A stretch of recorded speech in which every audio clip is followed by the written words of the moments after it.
Let's see if we can do this fight.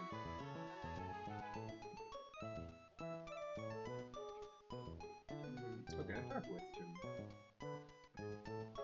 What happens if we get Alakazam versus Melodeta?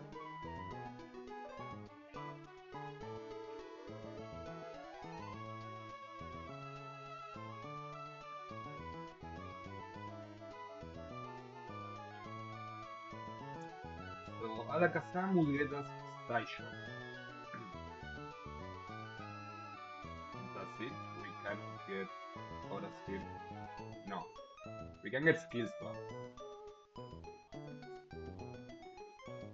Skill Swap and Psyshock and recover.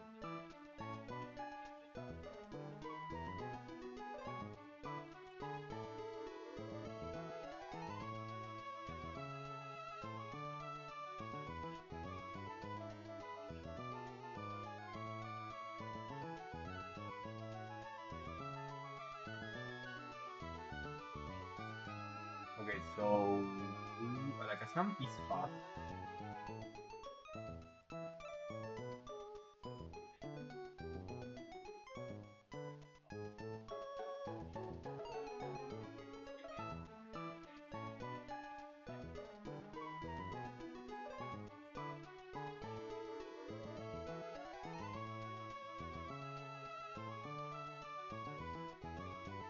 It's not that fast, no.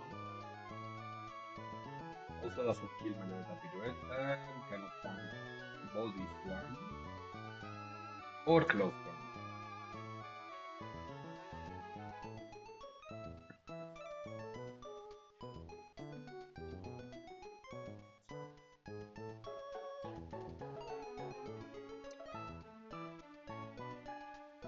But how about regular Melodeta?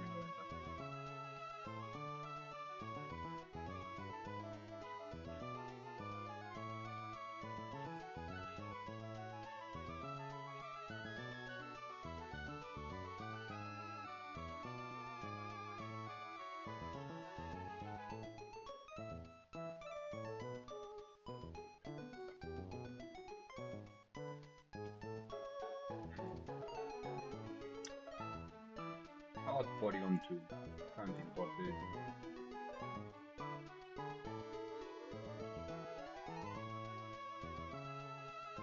Does Porygon 2 do anything for us?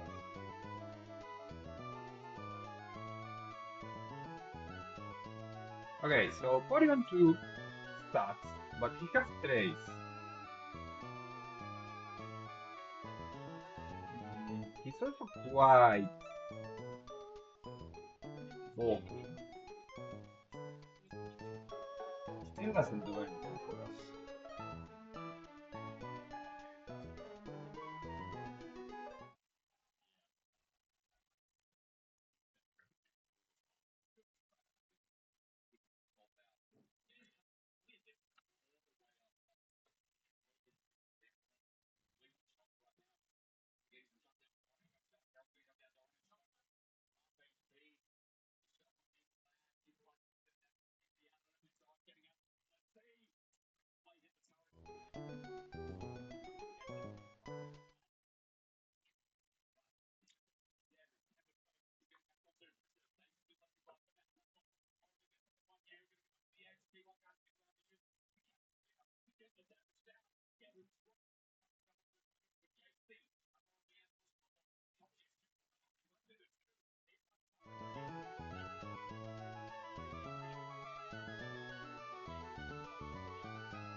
I can try to change this setup to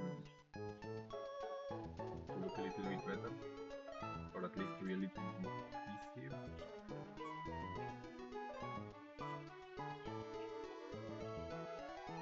I could do something like this.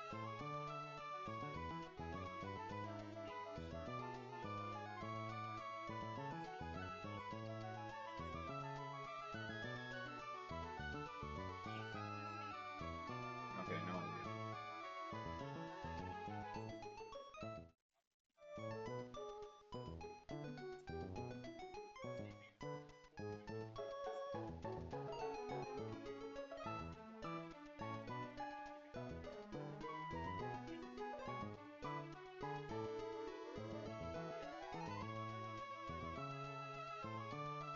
Doesn't feel like I like a something else at all.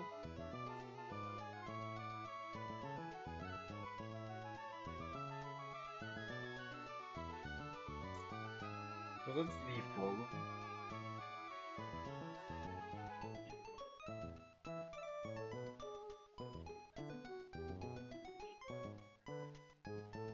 What's an option? Having a mod default, right?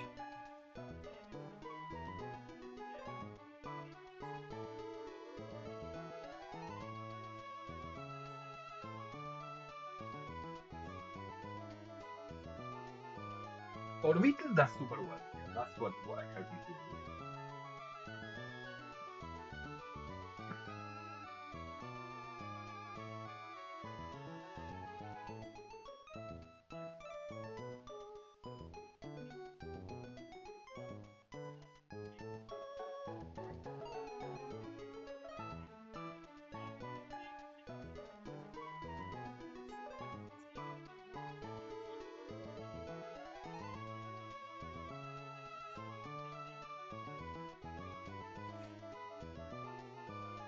Okay, so here's an idea, guys.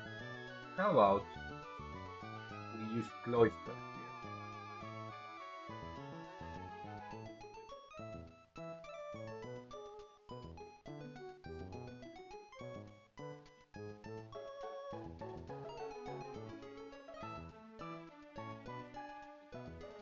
So, for example, if we clean this,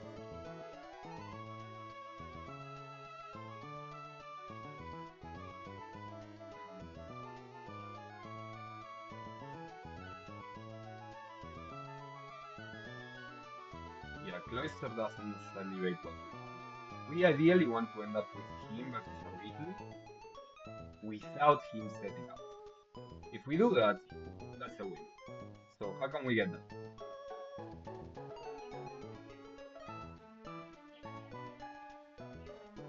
Without setup, him versus Orbital is a win.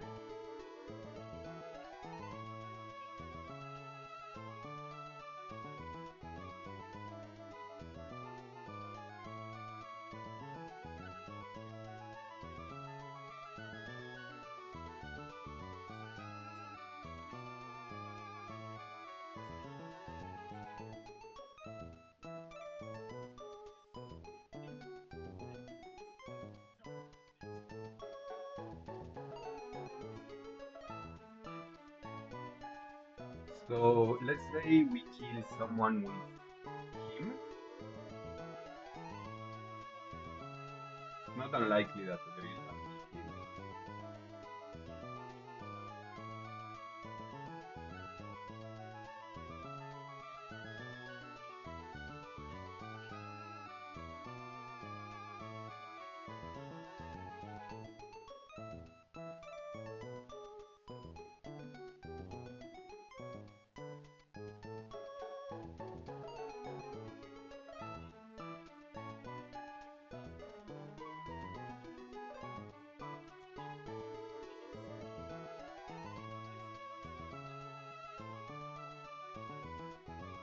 So if we manage to get him last, which is hard, but maybe possible.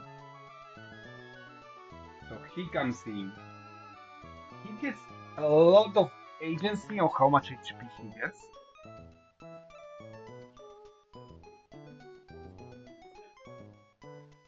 Not really. No, not really. No.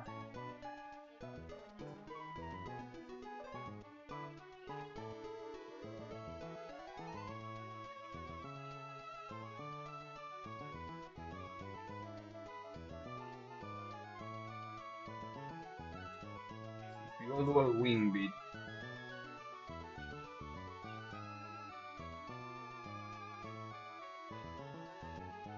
let's see, we can go up to 144 with two crits. So Oranberry is not enough. Citrus is too much.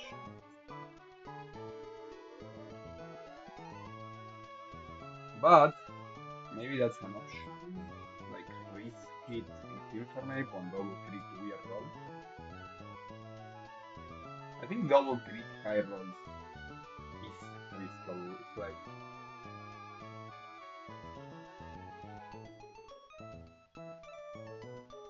140. It's too much.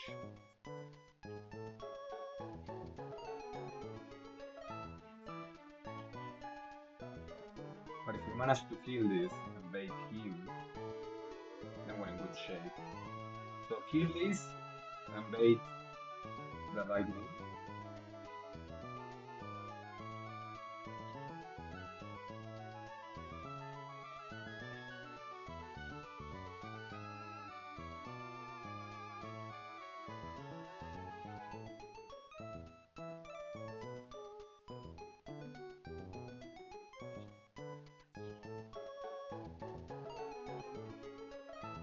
Thing is fast.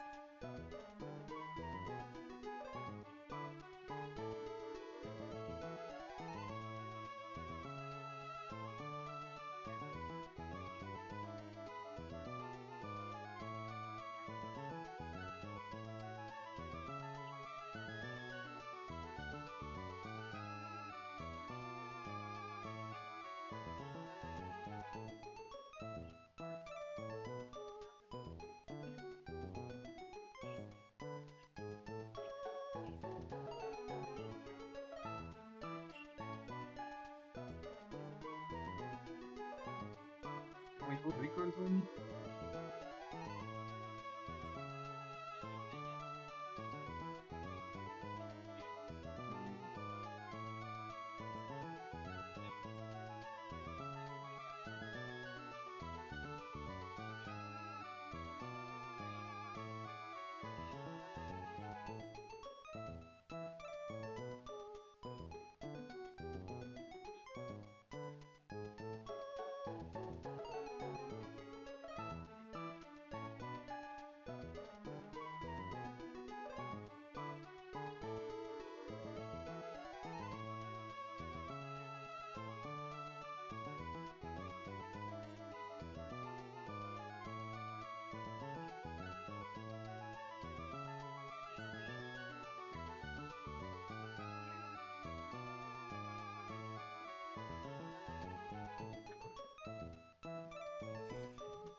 Unfortunately, no one underspeeds Ferrothorn, so unless we find some way to say, okay, Ferrothorn, you're the only one who kills,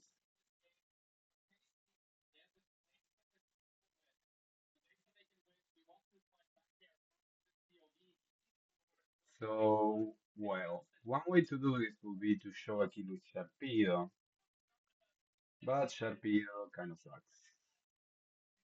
How about Carracosta instead?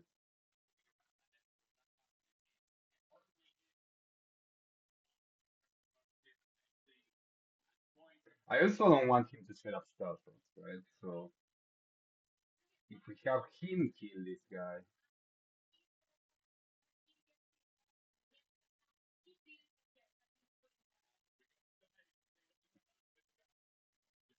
we can kind of manipulate our health a little bit, so that we are in range of dual wing beat, so he doesn't will bulk up.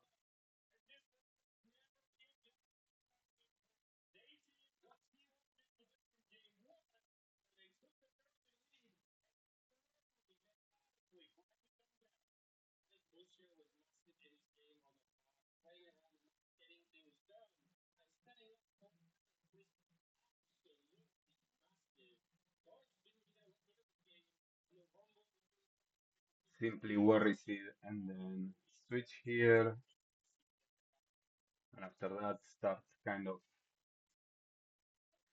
synthesizing until we can get a dual wing big bait.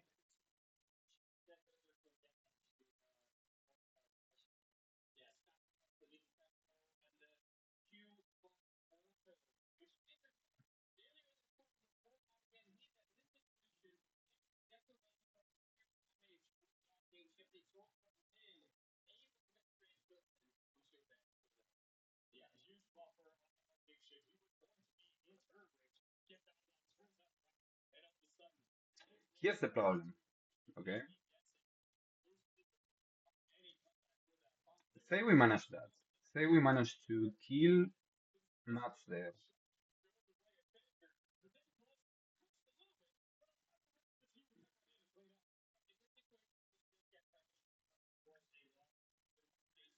Okay, we made Coronet for the dual wing beat.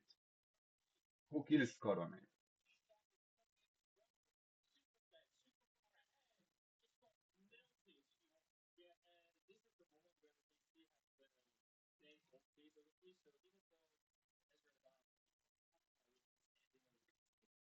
So there's two options. One of them is him. He tanks a dual wing beat, outspeeds, wait, and baits a body press.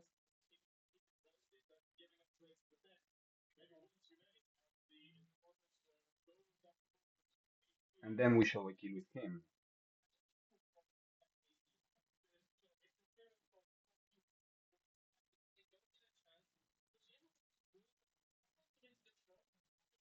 We are risking double creep, but not if we.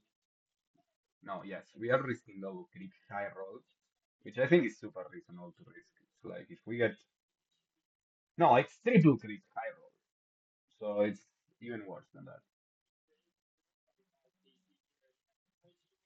We then show kill here with body press, makes it easy to switch in here.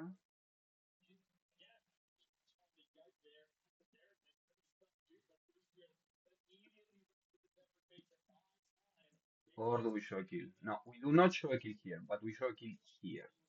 Okay, so it's not Ferrothorn. It's him, but that's actually good because it means we show skull or body press kill, we can here, and then we show your speed and to KO, which means he cannot iron defense. Okay, and now here's where the problems start. Who comes then? This guy for a body press,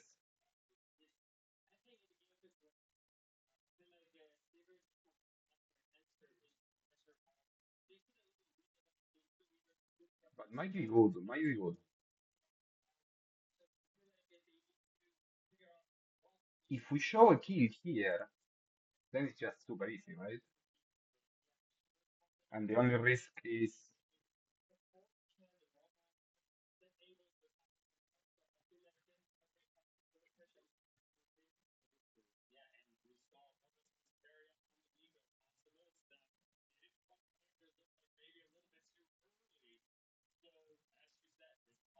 We can manipulate the HP because he does so little damage to us.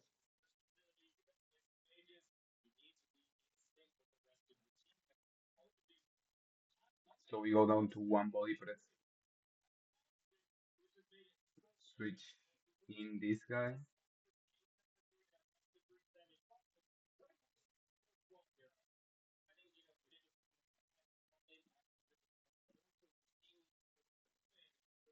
Lepa, Eldegoss. So Eldegoss, Balloon, Worry Seed, Muzzle, switch to Elden. The other option is to have him kill this guy. It's kind of like the same story. The difference is actually like less likely for if he should show up. He's gonna show up probably.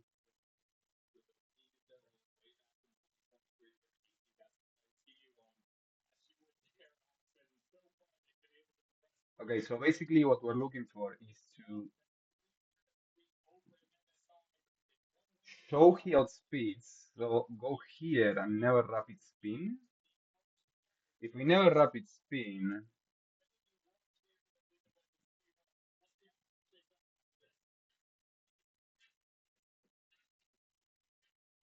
we have to do weird shit.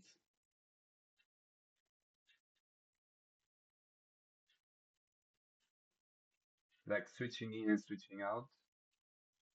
If we rapid spin even once, then we already have to do weird shit. If he only presses,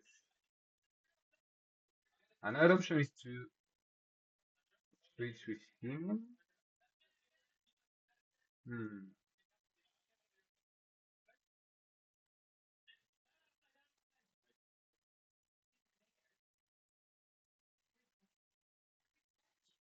If we wait Ferrothorn before Claydol, we might have trouble.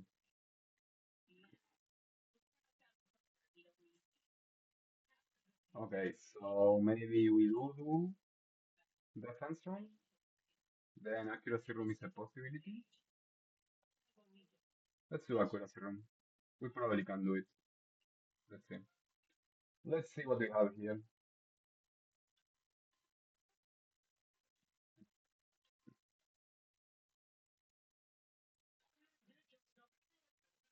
You really don't kill this thing. Okay. Still, oh, okay, still goes. So we can kill with an overhit. Bait an earthquake, right? From Golork. Nobody outspeeds, so it's going to be earthquake. Golork.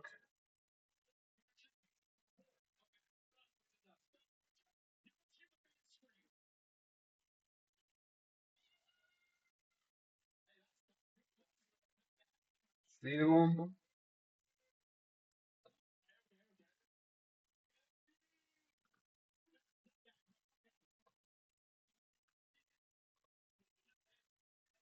No, Miracle Seed. Okay, there we go. We can kill Golork with Miracle Seed on this. I think that shows a kill from this guy most likely. Do we show a kill with Firefang? Either Firefang or Mega Kill.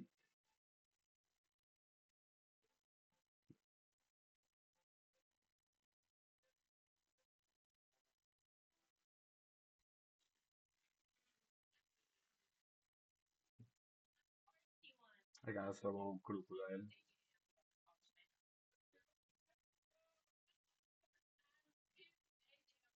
And Crocodile waits Dynamic Punch. So that's where we start.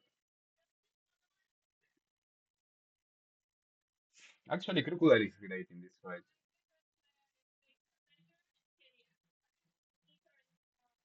What happens if we bait this guy instead? That's very likely. Depends on if we don't get crit. Yeah, it's like we are always going to be waiting him in probably. So him for Either dynamic punch or bulk up, which means we go here, then Stone Edge. We can get him pretty low.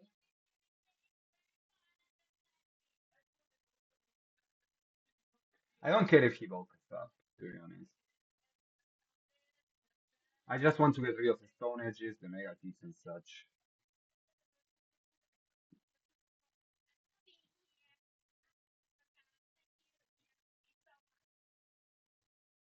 So since he's gonna be tanking dynamic punches, he needs a citrus.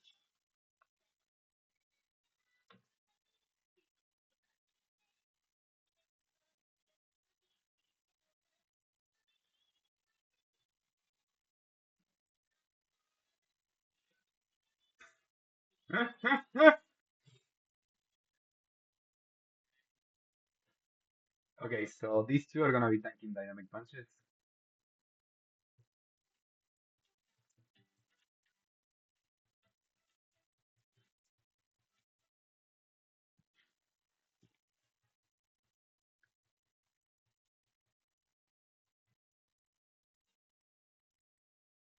Then there's this guy who can tank stone edges and mega kicks.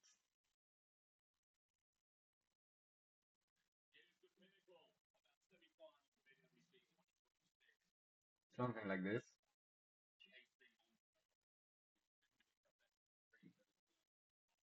Ideally, we tank a few stone edges with him, right? He cannot miss. If we be pissed off his dynamic punches, then he's pretty much screwed.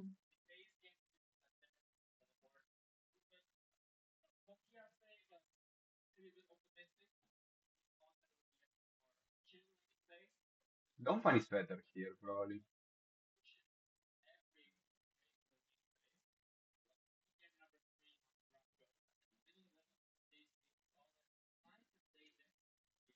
So if he's -3, -2, -4. Okay, at -4 we might be waiting mega kicks with him.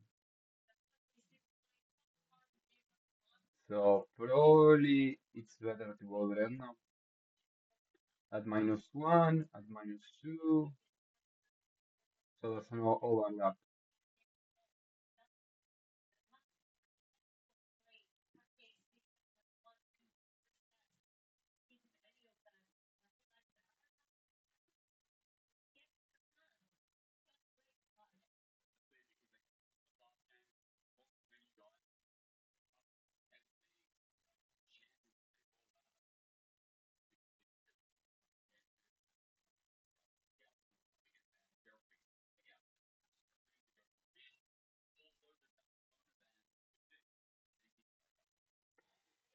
If we try to get rid of dynamic punches, we might run into trouble here, right?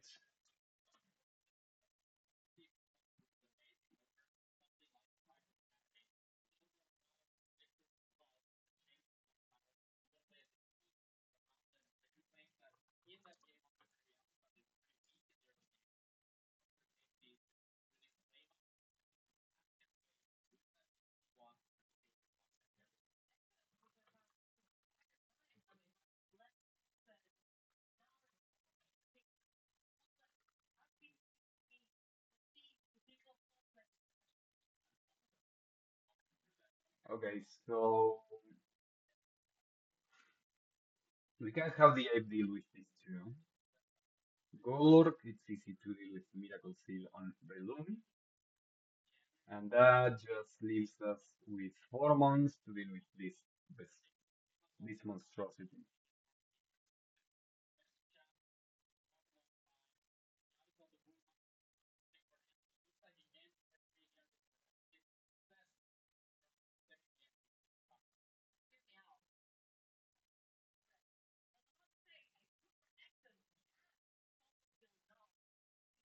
Can we get into this for free? Yes. I don't tell.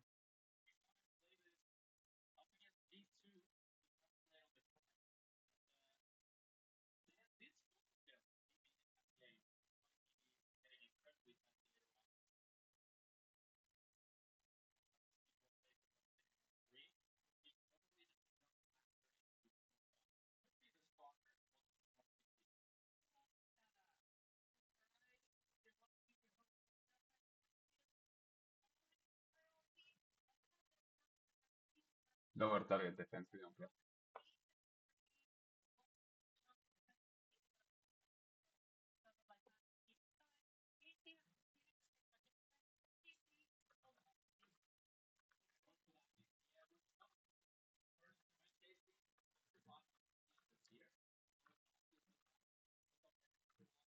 Okay, the basic strat is overhit this thing,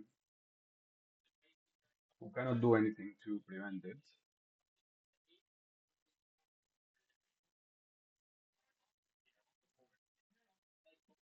Very leftovers.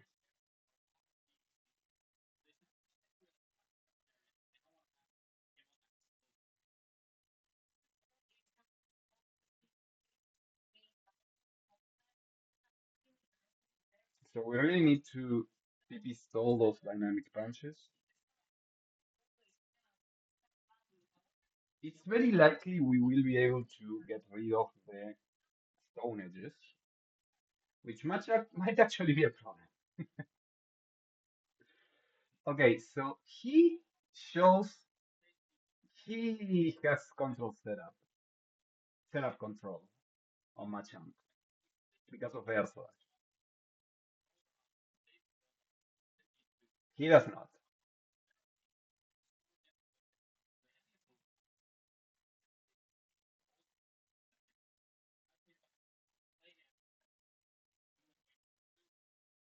But he has setup control again. So if we get rid of the stone edges, we might be able to use him to set up control with Mega Kicks.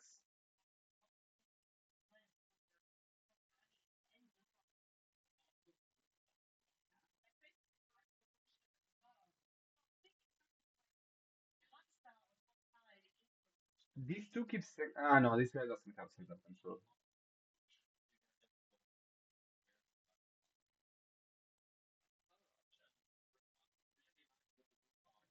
Unless I go with someone who can tank here, but weak.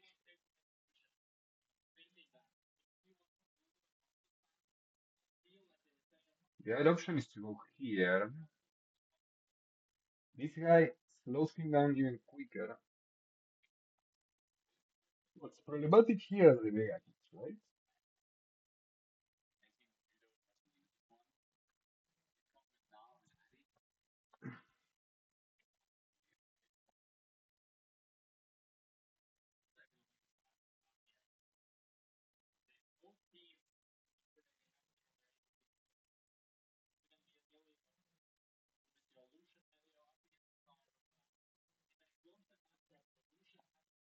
If we pick these all dynamic punches, we basically win. And these two kill these three. So it looks super easy to be honest. No guard Eviolite. Iron Head. Shadow Claw. Head Smash Sacred Stone. No guard Lamberry. Earthquake Stone Edge Mega Kick Dynamic Punch.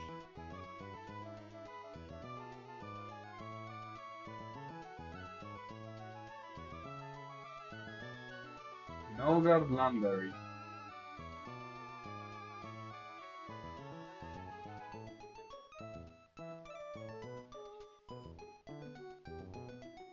Stone Edge Mega Kick Iron Tail. Fire. Mega Kick does nothing in particular. No guard Leftovers. Dynamic Punch Mega Kick Stone Edge. Go up.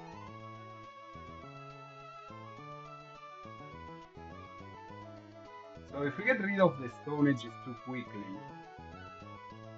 we probably have to at some point send him in to try to get a charm off or something. But that works.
has to be Golak for Earthquake.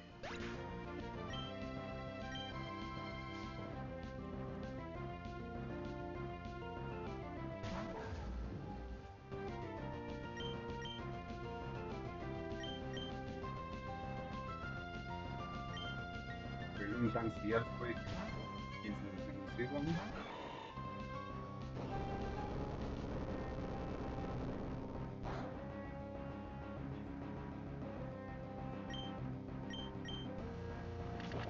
This is Machamp. It could be Volcap, it could be Dynamic Punch. We're fine with either, I think. We need to Speedy Stall now.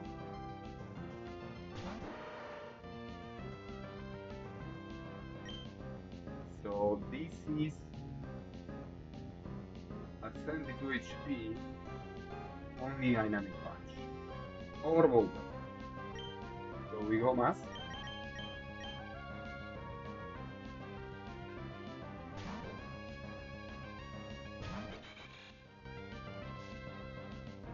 Now he's -1.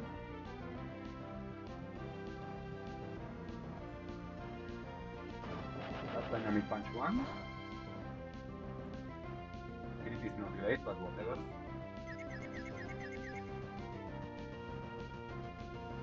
So this, I think, is guaranteed Stone Edge. Yes. We go Donphan maybe? No, let's go Dread.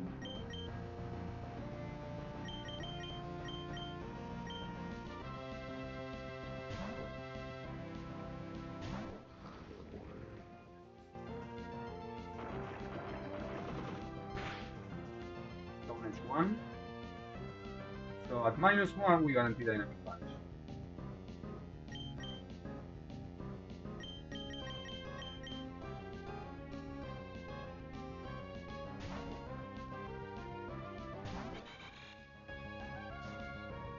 Now he's -2.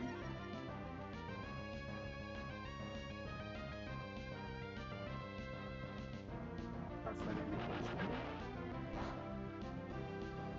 That's great. We do delete all the Dynamic Punches. If we finish the Dynamic Punches, we're in great shape. This is guaranteed Stone Edge.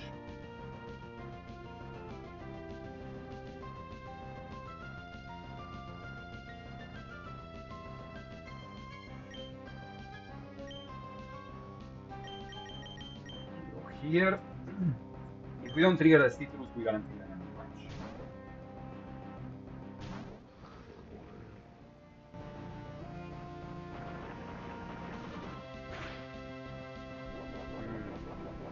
Okay, so this is not guaranteed Dynamic Punch.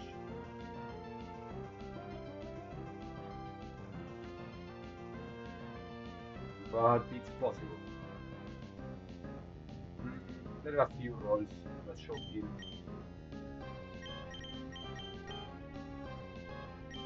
Let's see Dynamic Punch. Vulcap is fine, but it's annoying.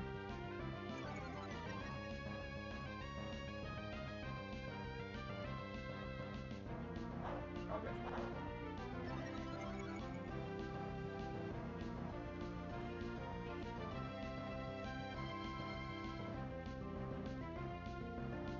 So Stone Edge number 3. This is guaranteed Stone Edge.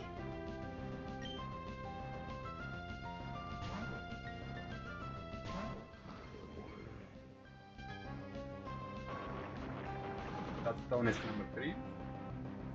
And this should be guaranteed Dynamic Punch, right? Wait, he was -2.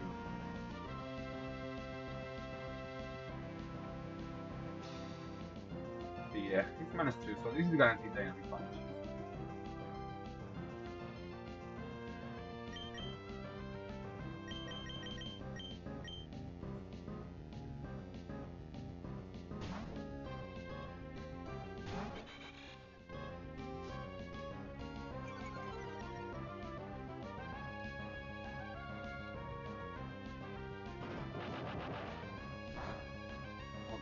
So 5 dynamic punches left,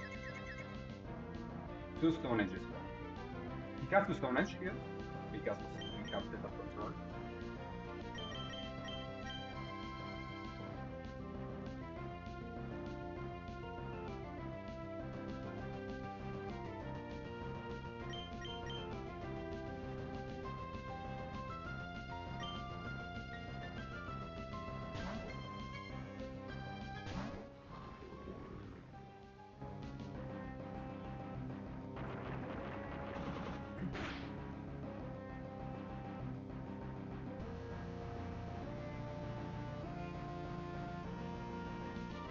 This is guaranteed dynamic punch.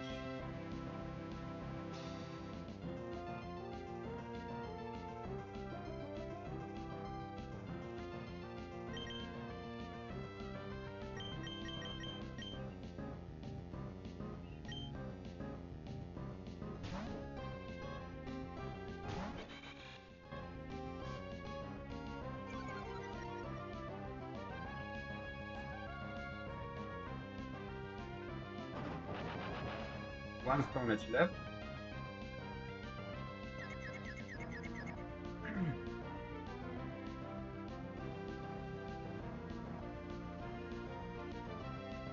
So next is stone edge. This is guaranteed stone edge, which means that next we get a guaranteed dynamic punch.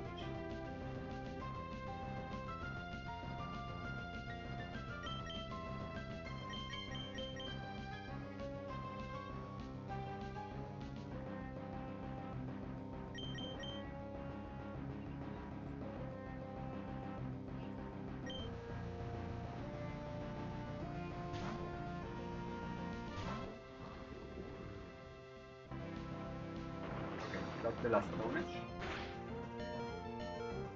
Let's confirm quickly, but it should be 5 stone edges.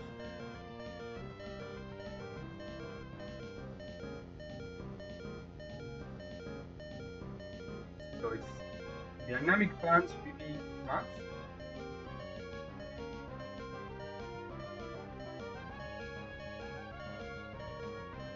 That's 8. Stone edge. It's 5. And mega kick is 5. Okay, since he's -4 now, he has no more stone edges, so he has to dynamic punch.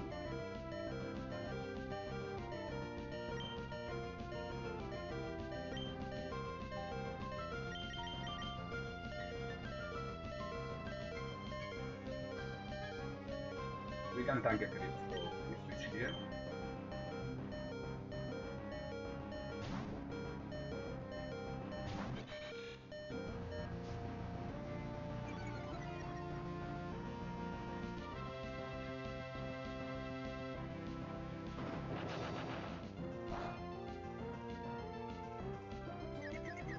That should be a citrus. Now he's -5, he has to mega kick.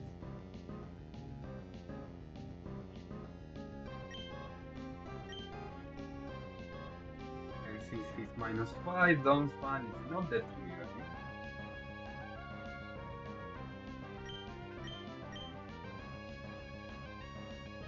This cannot be dynamic punch.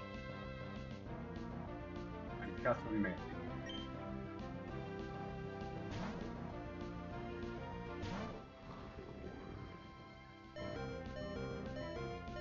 There we go. Mega kick number 1. And since it's -6, we're always waiting dynamic punch here.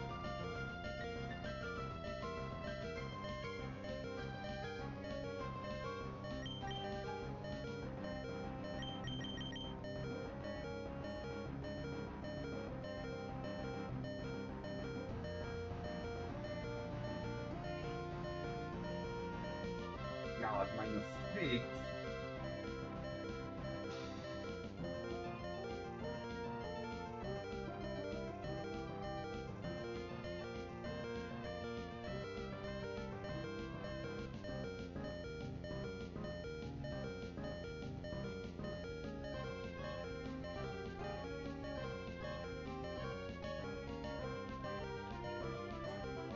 Okay, so this is dynamic punch number 6.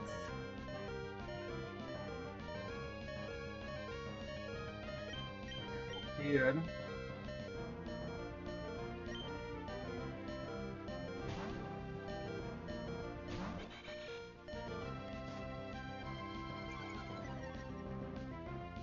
That's dynamic punch number 6.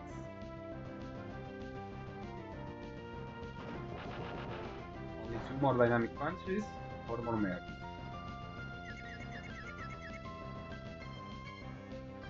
Okay, we're gonna go long one now.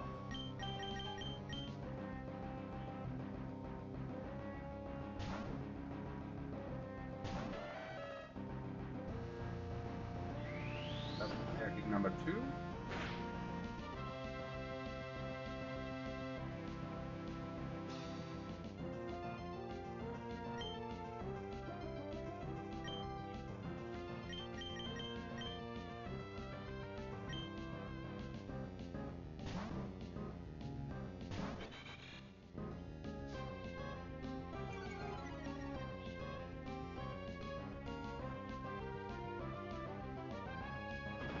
Dynamic punch number 7. Only 1 more left. A critical hit. Not very effective.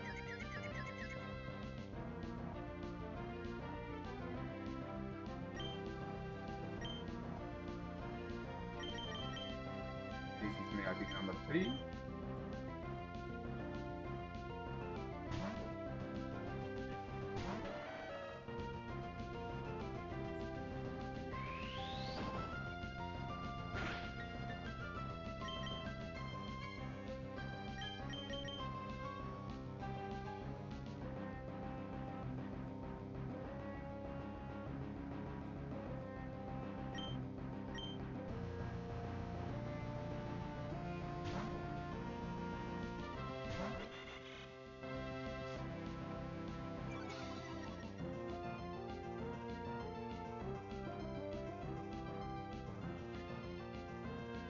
Okay, he's out of dynamic punches.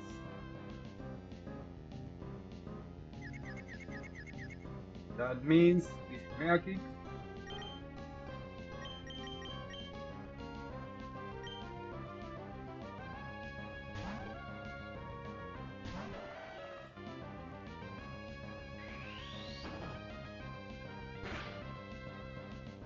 So he only has Mega Kick and woke up now.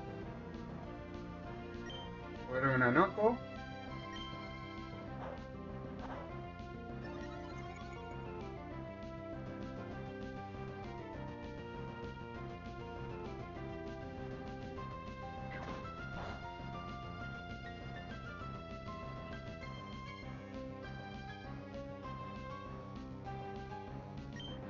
We're gonna charm. Okay, he's out of PP of everything, so now he basically just woke up spams.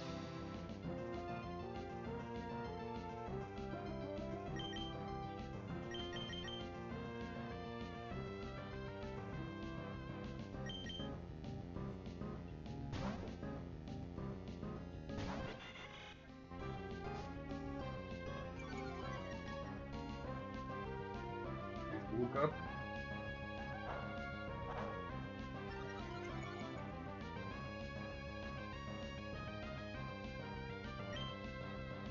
Give it air slash.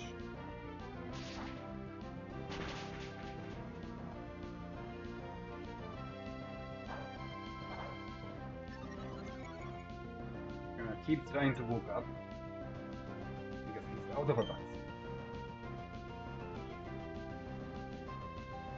And now we just enter into any attack from Lycanroc and heal because we have Master One.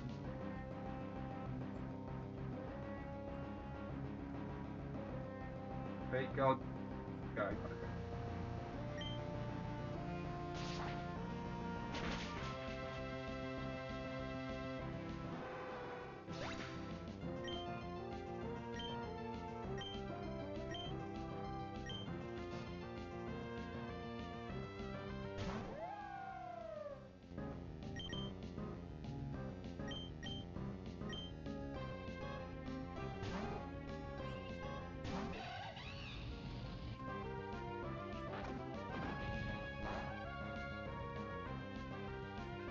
Fake out. Caramba.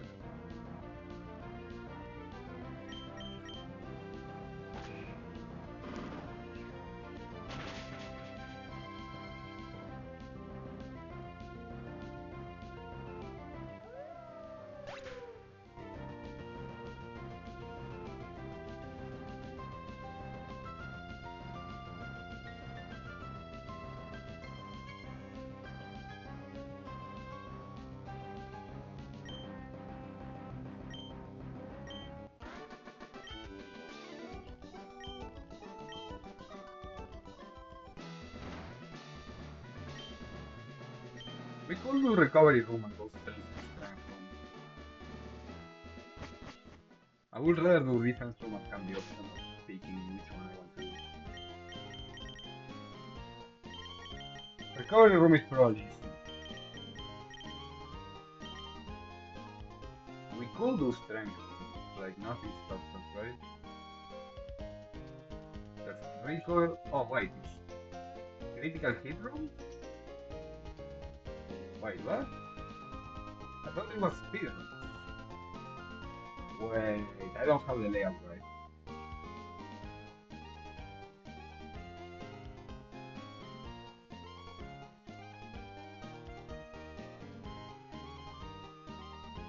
Okay, so if I go for recovery, I need to go to recoil. I didn't want to do crit. So recovery means we go to recoil. If we want to go to strength, we need to go to defense.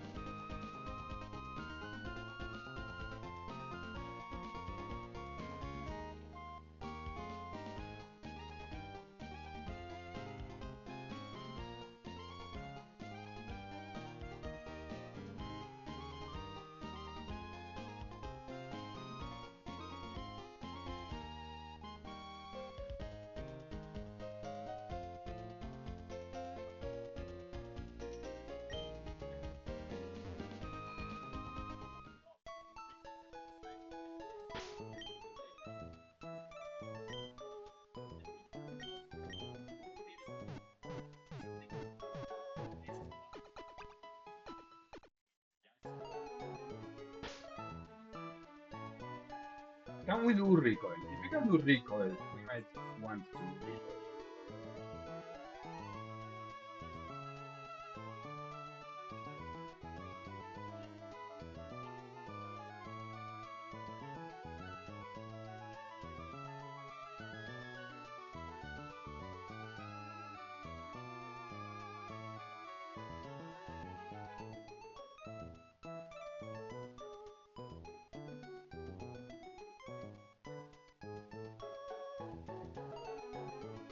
Okay, wait.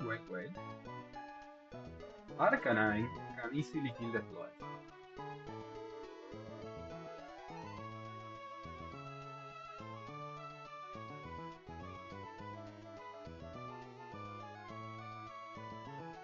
I think.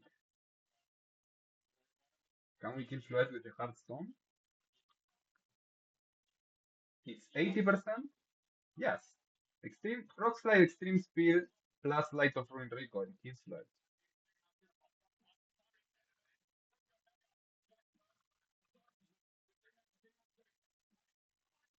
Who do we bait? We might be baiting this guy still. Yes, we might be baiting this guy still win. Actually, I think it's guaranteed. This guy for either Aura Sphere, Stone Edge, or Steel Win. Ugh. Well, we can easily kill him with this guy. Or we can come here. Hmm. Problem is we don't know what we are baiting, right? If we take around 40% damage, we are literally baiting anything. Random move. So it's not Vacuum Wave. Okay, he has Vacuum Wave. He has Leader Focus. And the Citrus Berry. So if we go here, he's gonna do something and then Vacuum Wave.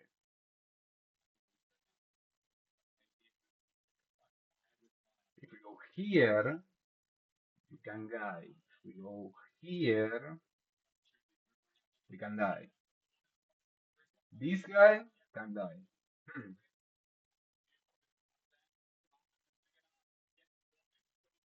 Okay, so the guy has inner focus, but if we can bait Aura Sphere, we're in super good shape, right?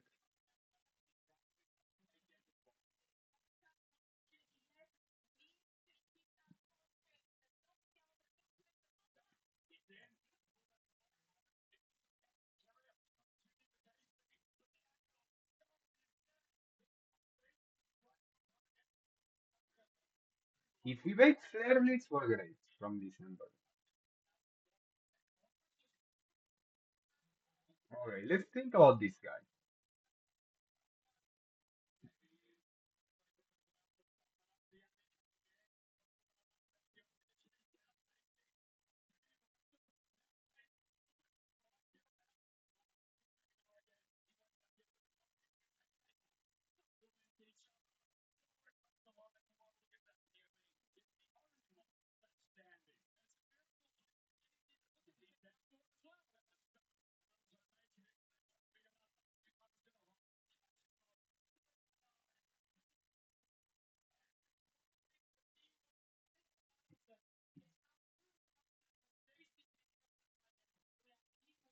Here's the problem with this thing.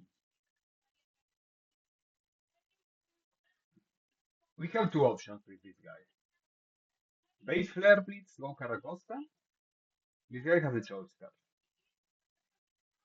Or bait Wild Charge and go here.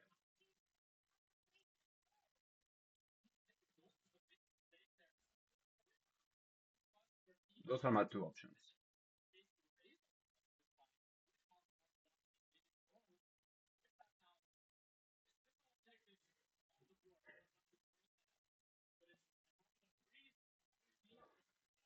So there are options. How about this thing?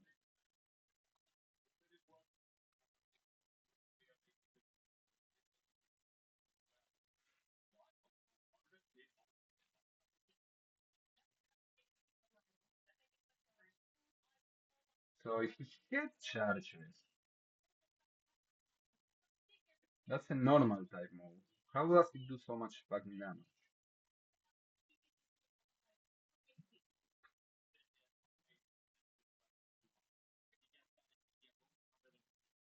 Can he come into any move? How is he so bulky? What? He also can at some point start reversing if he gets low enough. And there's the caster berry as well. So if we chip him low enough, we can kill him with this guy, right?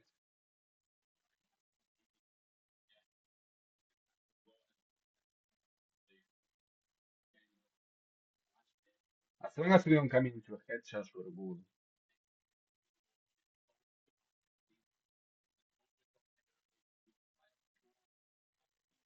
We can also lower his damage.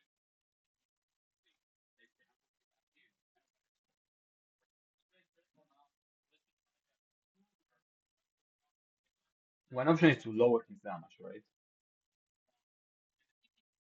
Like those wild head charges. 19 wild charges. If we lower him enough.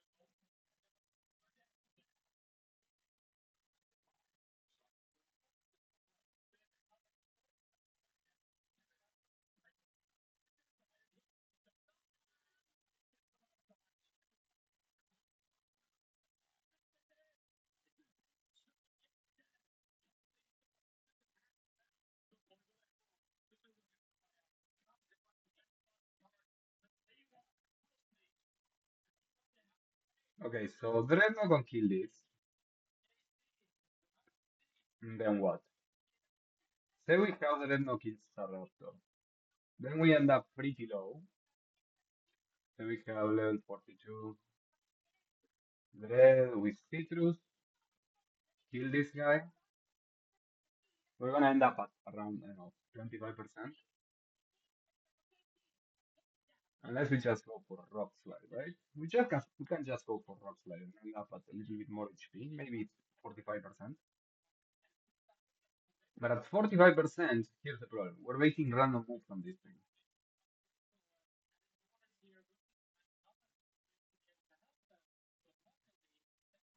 Ember is faster. At 45%, we go baiting. Head Smash, 35.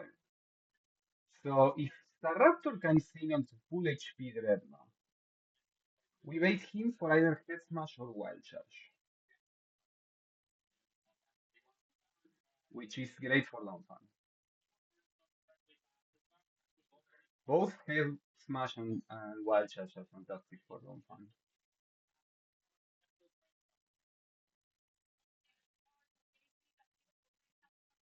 Okay, that's actually kind of cool because if we are baiting him,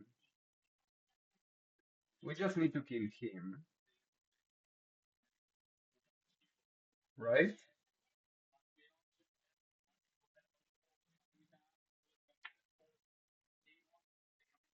How do we kill Lucario? Still him does way too much damage.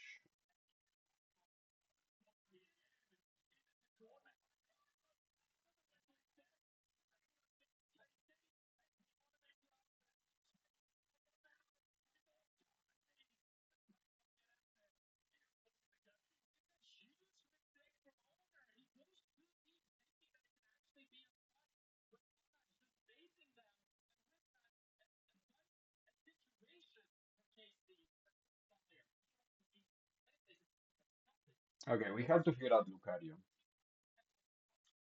Because if we figure out a way to beat Lucario and bait Staraptor for anything, then the line looks good, right?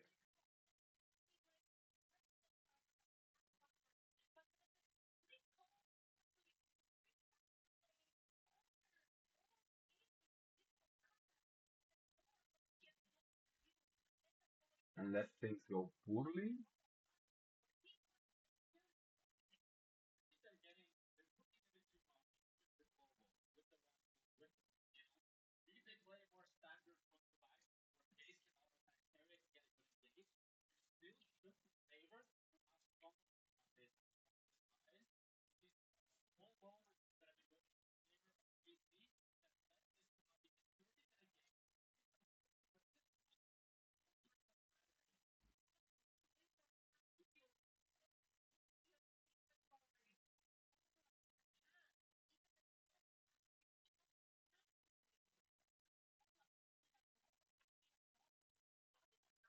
Okay, so Arcanine kills this thing and say we end up at, I don't know, 65% HP. We're waiting 3 moves. There's 3 moves we're waiting. Most likely Aura Spin and Stone Edge. Least likely Steel Beam. If we go here, we have to tank a lot. The problem is we're exposing ourselves to a vacuum wave field. I guess ideally,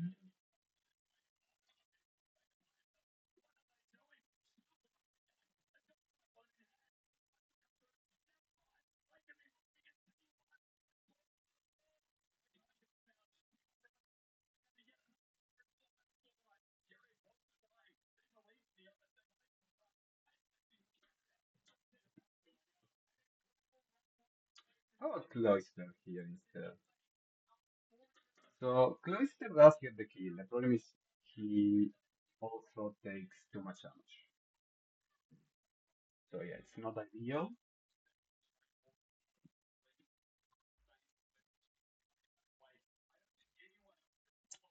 The problem is the Lucario, right?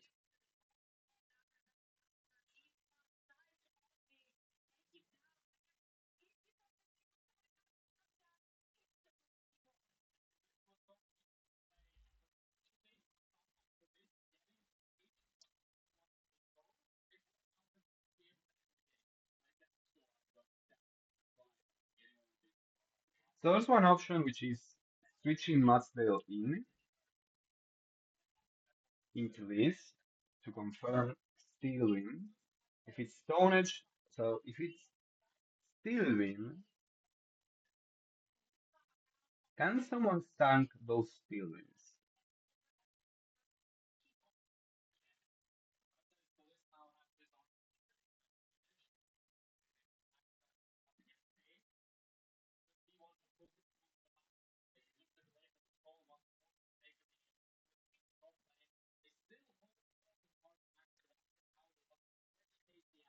Surprisingly, no. Doesn't seem like anyone can tank a steel win in this team. Too much damage, unfortunately.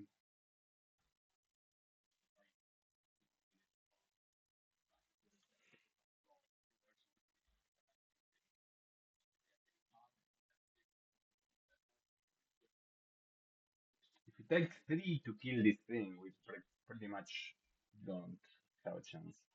So yeah, I don't see us killing this Lucaria, to be honest. So let's try to use defense room. The other option is to just go back to try and do recovery room, speed room.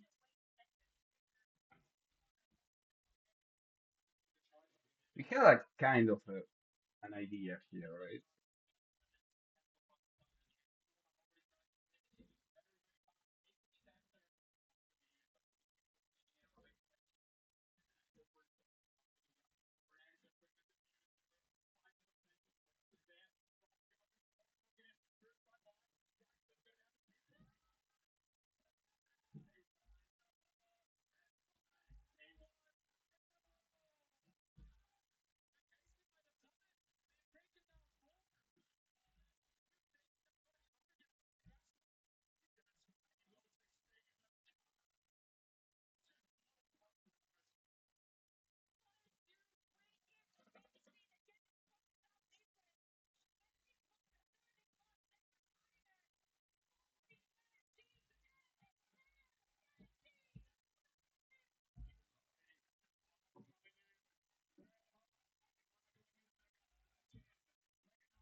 Okay.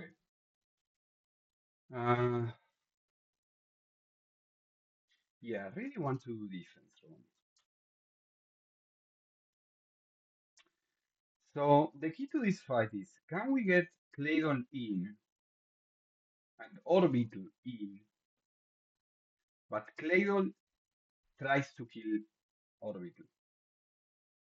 Sorry, tries to kill something. So my basic idea here is to have Eldegos do it. Eldegos does the baiting.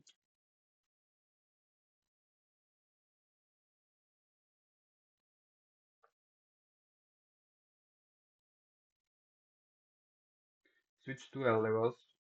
Bait this guy in for a dual winglet. Switch to him.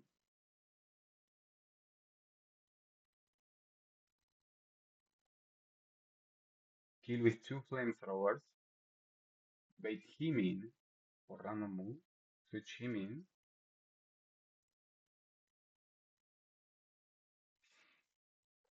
Synthesis. He cannot after -1, so he will bait body press or skull. After -1, he cannot.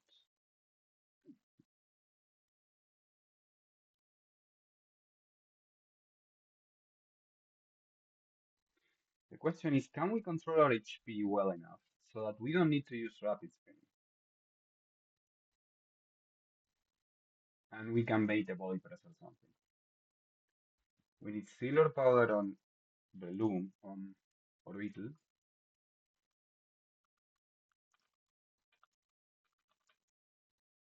If the Beetle comes in, it's GG. Because then he just two shots the Eldegoss. And then this guy comes in, and he dies to him. That's all. Okay, we need a second way to deal with this.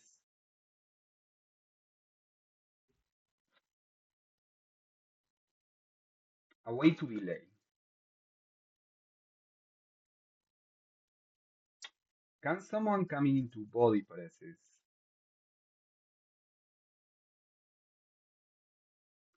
and not let this guy set up?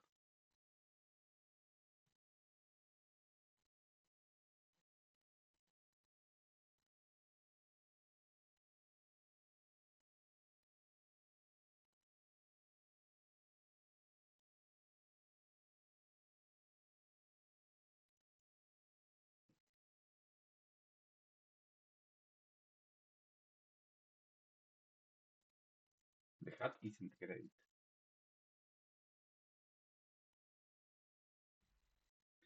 So it has to be someone who can also, who can not only tank a hit from body press, but who can also bait Claydol. Someone slower than Claydol?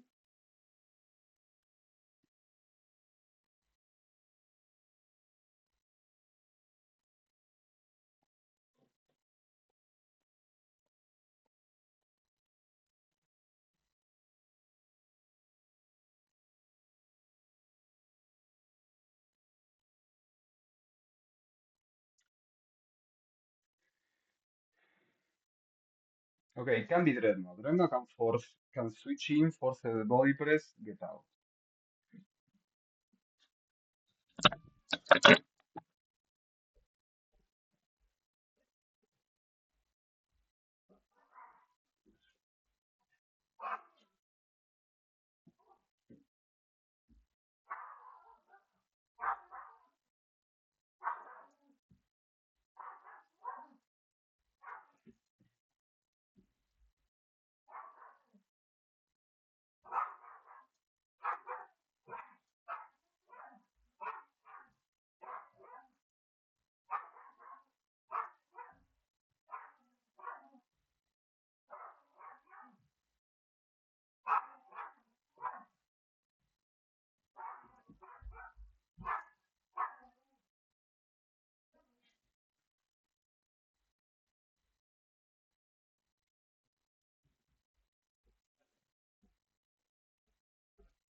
Okay, we can delude. I think this is super smart, right? And we can just i- switch him in with impunity.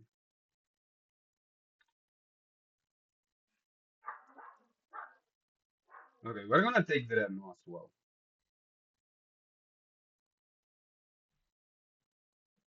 The room I think needs a miracle seed, right?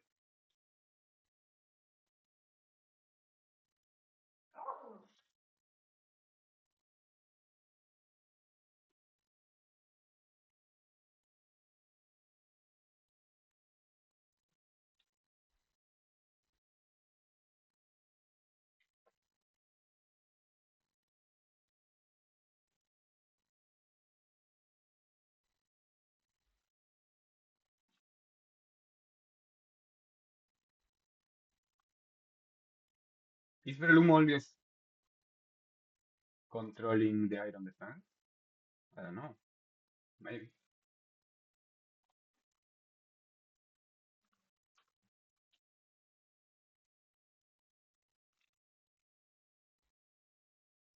Okay, he cannot iron defense.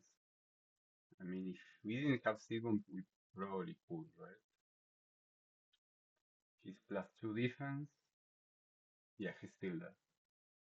What happens if we have like slightly less attack? Like 0 attack? Still too much. And what happens if we have 0 attack and maybe level 40?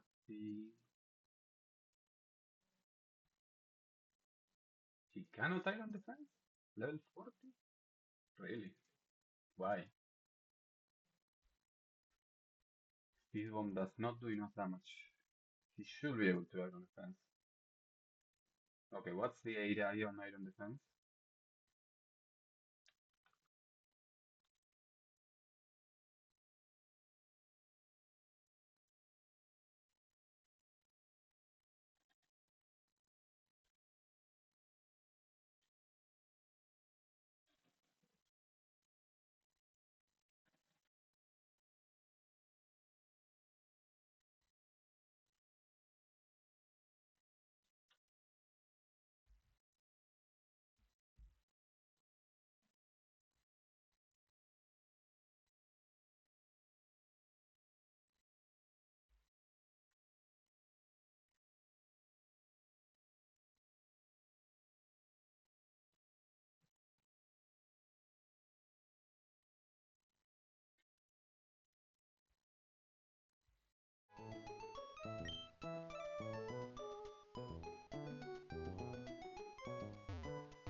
Yes, he cannot iron defense.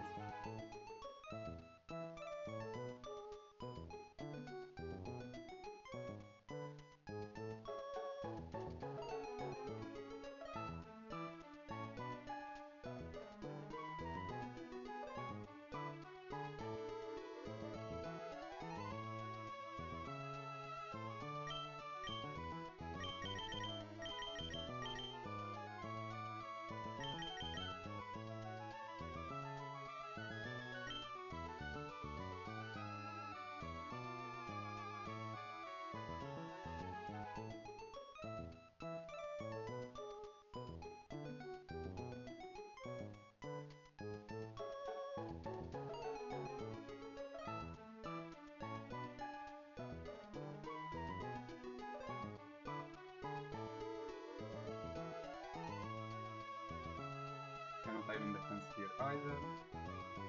We need him to do our own. The Beetle needs silver power.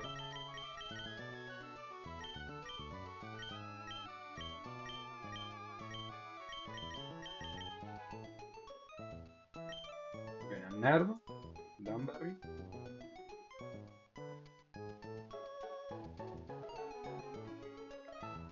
Stamina Citrus Berry.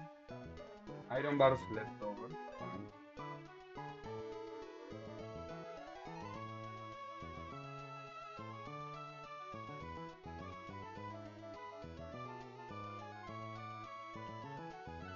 Scald Body Press Protect.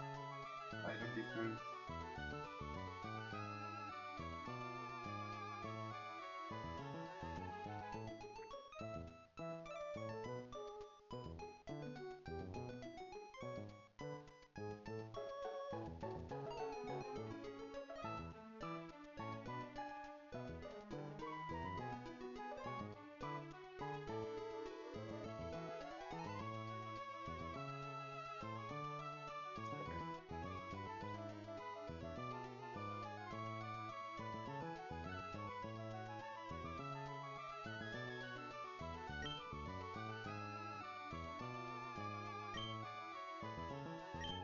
Let's go. Torrent. Okay, that's playing most of this. Torrent doesn't matter anyway. So, fine.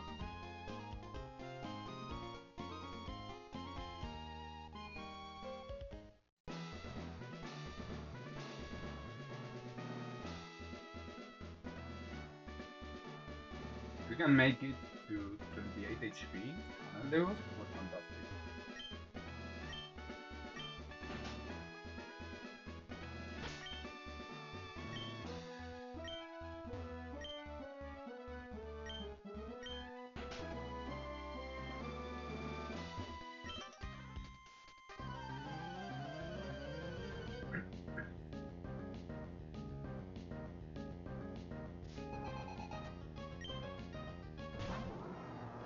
So we worry still.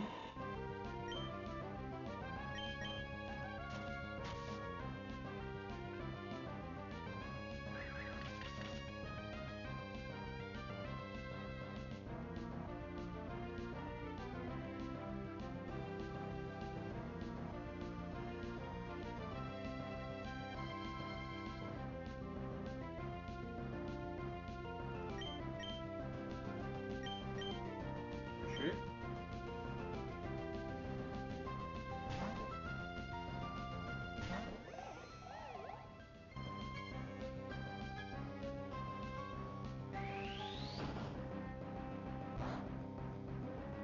We're gonna sync up. We need to be at 64 HP.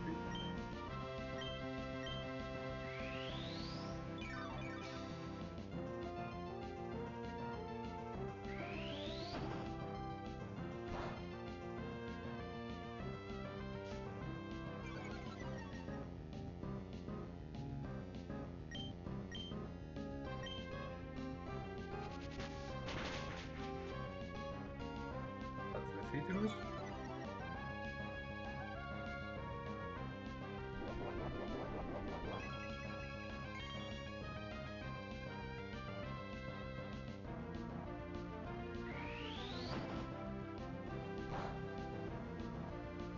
Picking it up.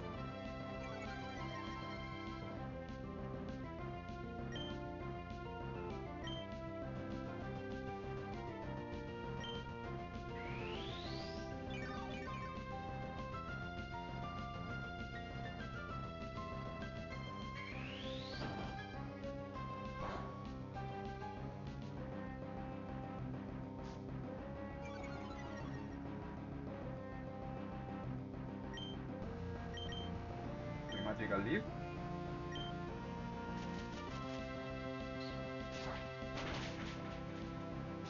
Perfect.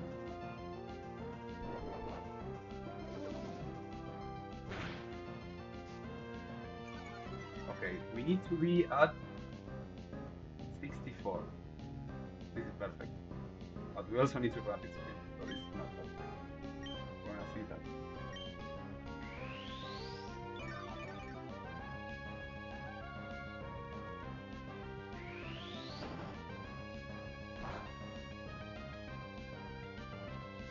Okay, so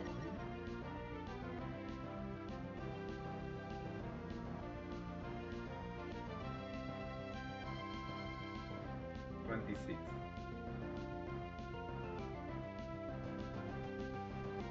So one high horsepower gets us down, so let's not deal with this rapid spin.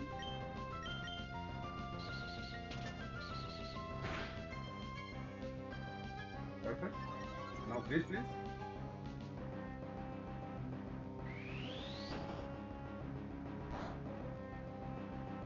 That's fine.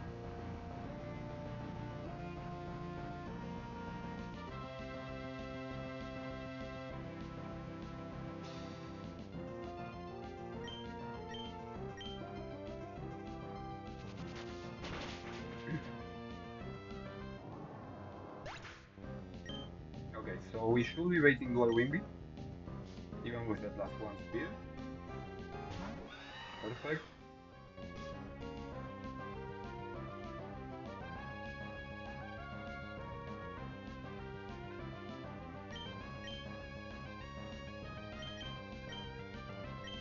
Lohami, who has to dodge like triple crit or something.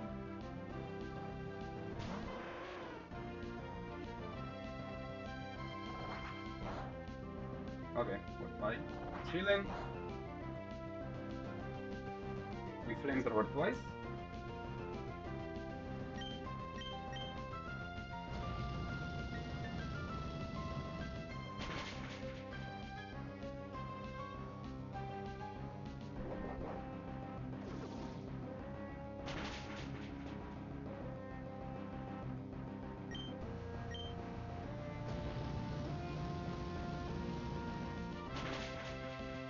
Okay.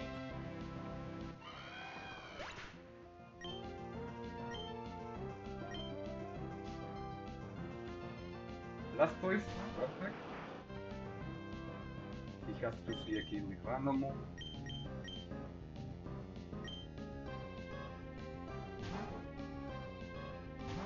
I don't think we want to get burned, but it's fine either way.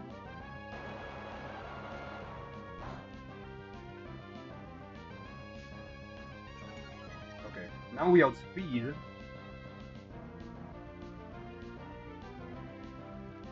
So we sync up.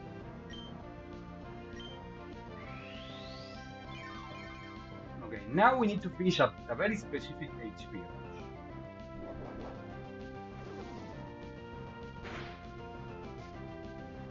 And in order to do that, we're gonna and not rapid speed, very specific. We need to end up at 28 HP. We're gonna energy ball.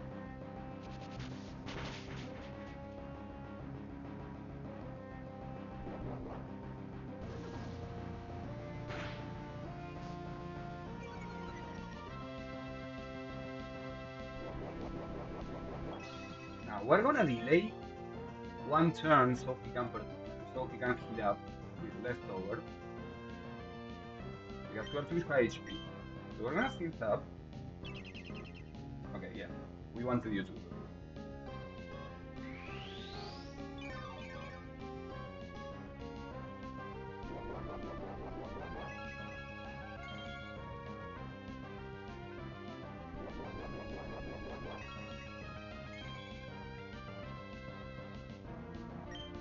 We're gonna magical leap.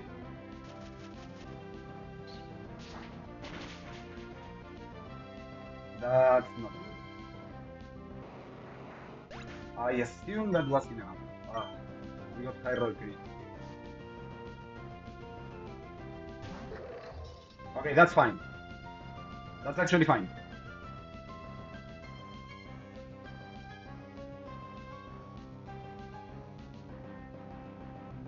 Okay, can we fix this?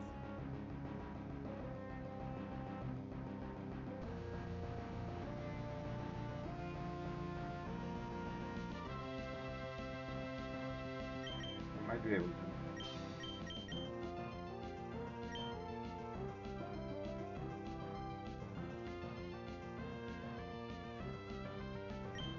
he doesn't Iron Defense, we might be able to fix this.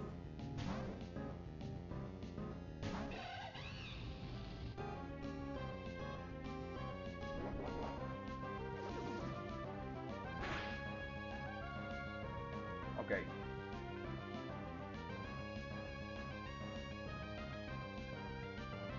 So.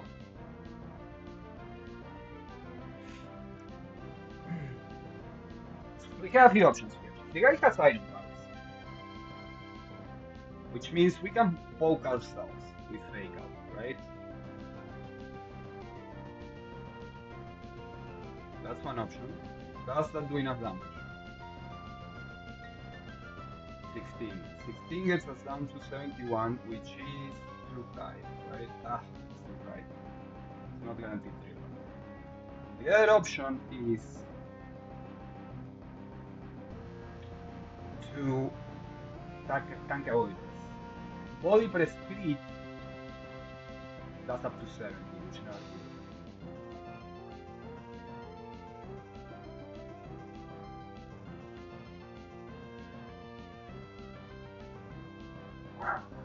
So, okay. Body press crit never kills. Power whip crit.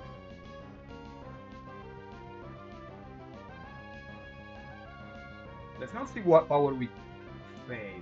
We want to see body press just regular hit. And we need to self hit again.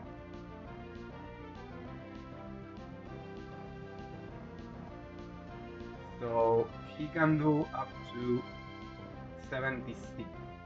Sorry. 86. We have 87. Okay, perfect. Math punch. We get damage by Iron Bars. Go down to 60. 71, sorry.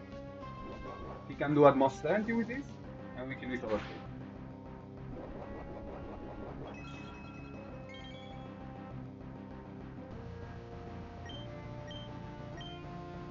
Okay, we're back.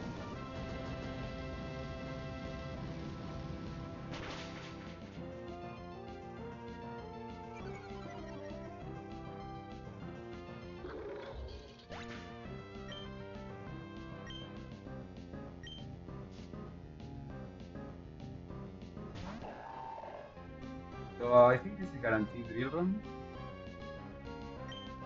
Very importantly, it's not costing power, which means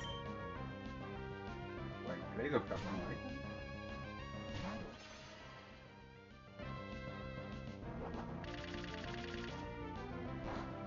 and Cradle just wolfs this super hard even through weakness power.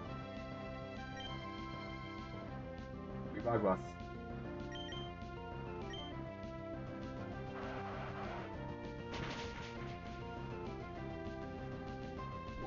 I don't think he can cosmic power, so he has to drill run. Now he's +2 attack and +2 special attack, but that's fine, still does very little damage to him.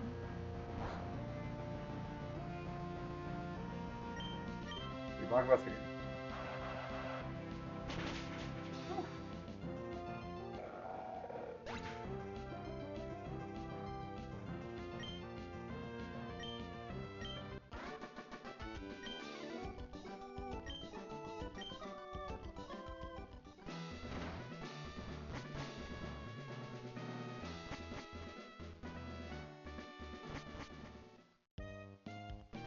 Okay, we made it through defense room, which means we are chilling.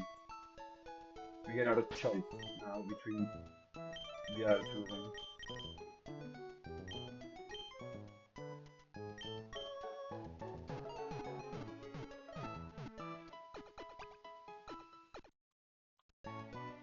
Okay, so we have Eldegoss skill 2,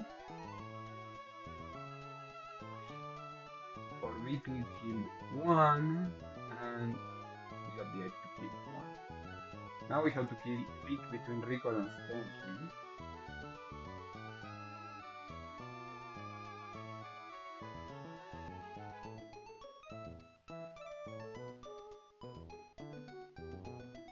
I Thank God he didn't decide to he didn't decide to go Feroz, sorry, Claydol. That would have been problematic at the very least. Right? With +1 special defense. Actually, I think it would have been fun. It would have left us with a range to kill, which would have been annoying. So it would have put Orbital at risk, basically.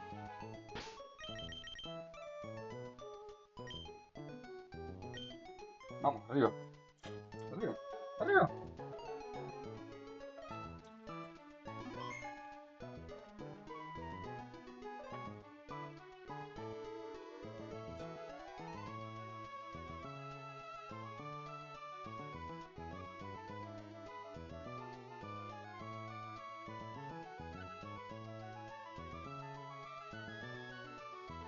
Okay, so all that's left now is either strength or recovery. I'm pretty sure we have to do strength with our setup.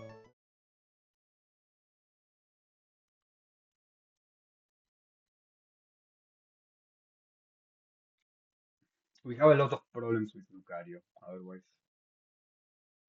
Here it's pretty easy, just kill this with whatever, most things kill it. Like, even this kills it, right?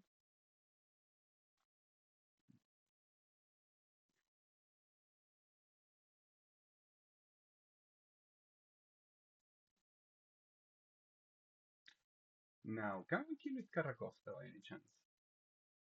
No, no? Damn. Here we need level 42 Dreadnought.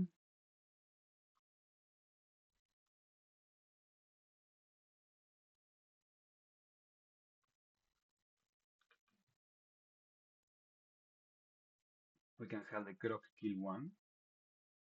After that, Dreadnought goes out and switches for him.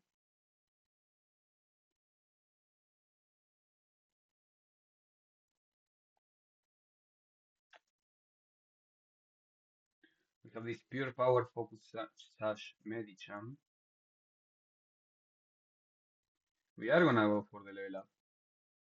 So level 42.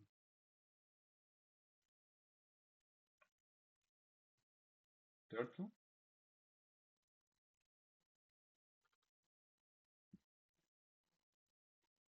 So we have a slight problem here, which is the Conqueror. So we're gonna have to figure that one out. So far so easy. The Ramparos is free. He just dies to a single high horsepower. Heck, we can use. There are a lot of mons that can kill this thing, right? So we can kill it with Breloom, we can kill it with Crocodile, or we can kill it with Infernite. Any of those do the same thing basically, which is bait slacking next.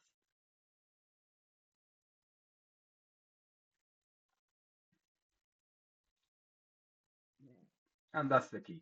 Baiting slacking next.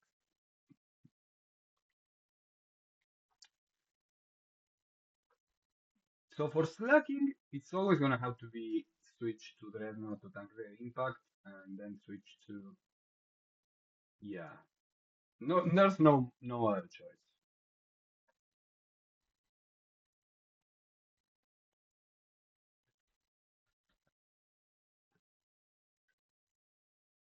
So we can kill 3 mons with 2, and that leaves us basically 2 completely fresh Pokemon and 1 that's damaged.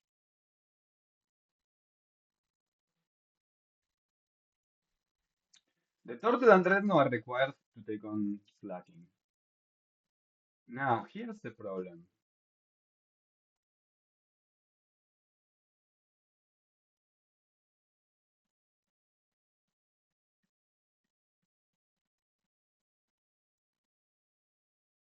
The Medicham with Zen Headbutt is a problem.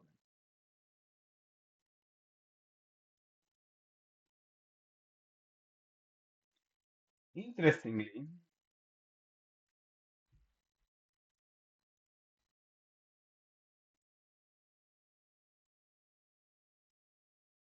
we can do a little bit of weaving around, right?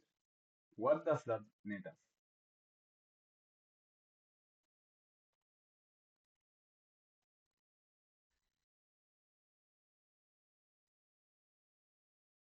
If he's -1,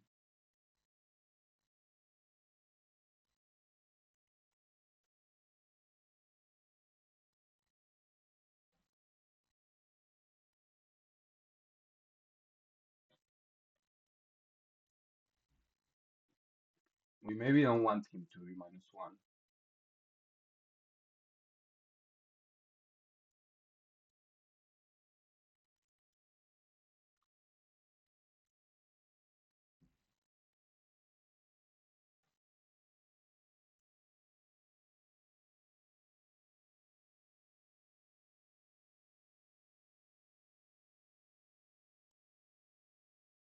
Or maybe we do.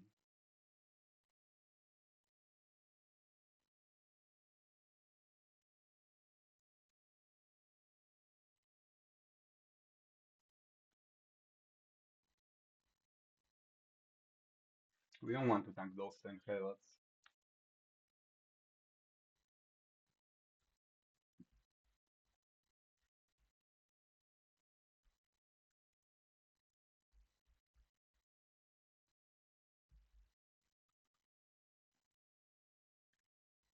Can we pistol high jump kick? We might be able to.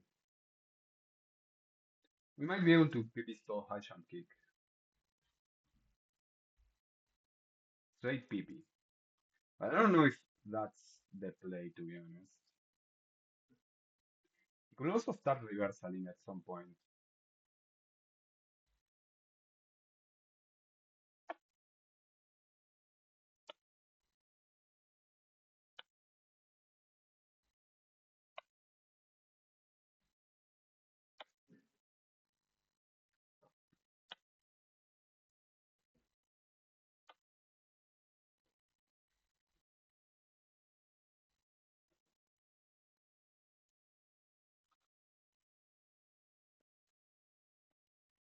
Let's see this guy. So, if we manage to get him to close combat once, he's pretty much there, right? How would we be able to do that? So, say for example, we manage to. Okay, wait.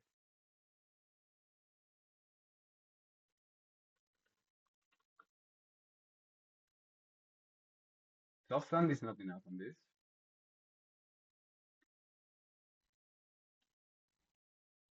This guy cannot switch in into him.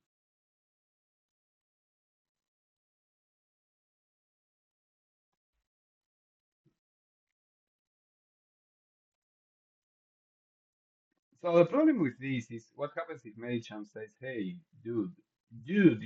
I want to protect, I want to counter." It's like, well, but he can, right?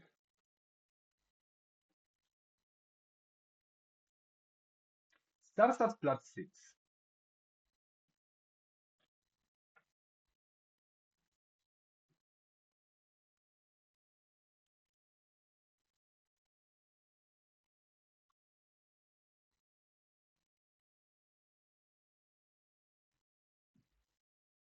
It could quickly go to +2, to +8. No, sorry, to +7. It's so, yeah, counter is kind of annoying. We have done this thing, right, where we checked if the guy could counter us, and he can.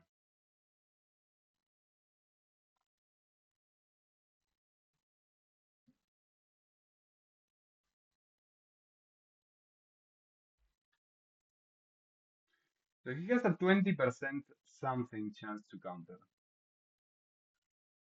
If we are like 100 HP or 90 HP, he never counters. Here is high jump kicks.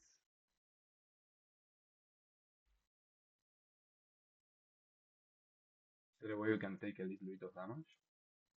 What if we pre-poison ourselves? Now, pre-poisoning ourselves is not good versus because we have to go versus Lucky.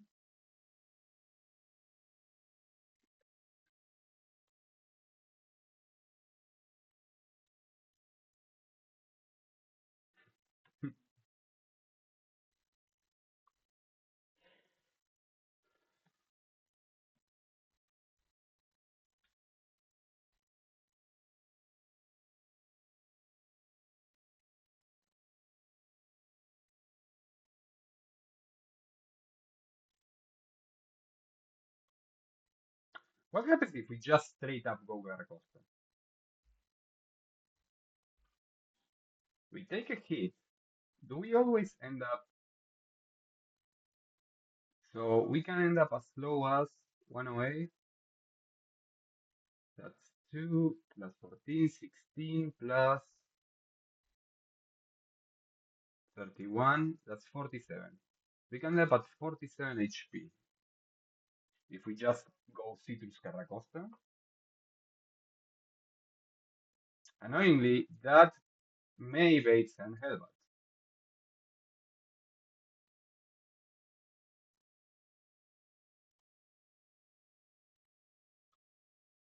But it's very weird that we get into that situation. So it's a very low chance to bait Sand Hellbat. Most likely we bait Hasham Kick, which we can protect from.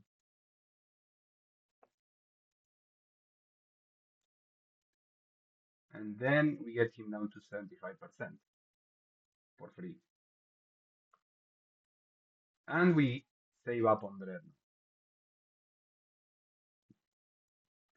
Which means he then comes in for another high shot kick.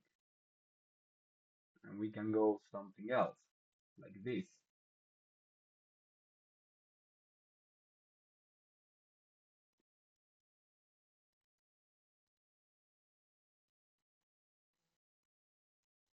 Fortunately, this doesn't work well. So if we can't tank two high jump kicks, it's problematic. Tanking one is not enough.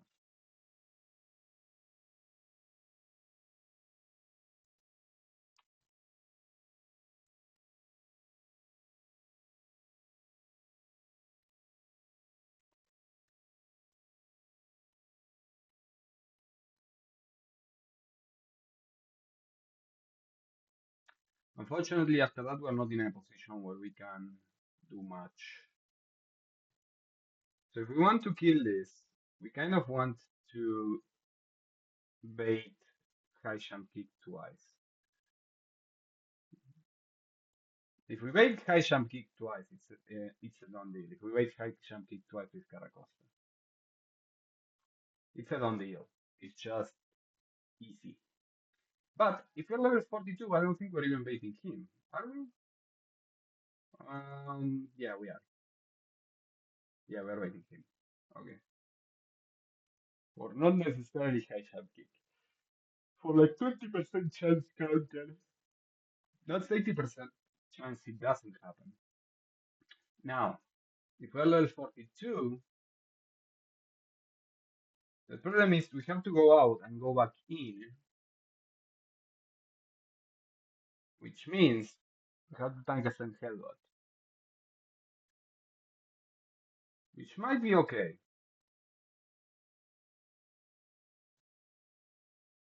It might be okay. The good thing about finishing with Carracosta here would be that we probably bait this guy, right? This guy either for Mad Punch or Close Combat.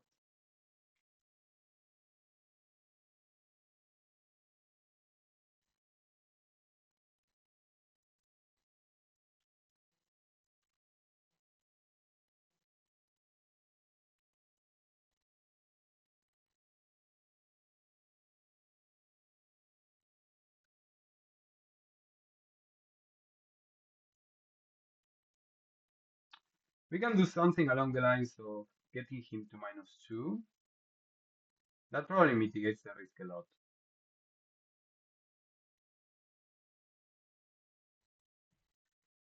And use this guy to bait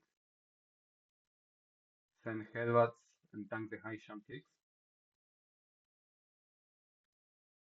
After that, finish him off. And we should be HP enough. So we will need to tank at least. Let's say we need to tank 2 send headbutts. If he's -2, we're waiting close combat, which makes a super easy transition here. Okay, we need that now in this case.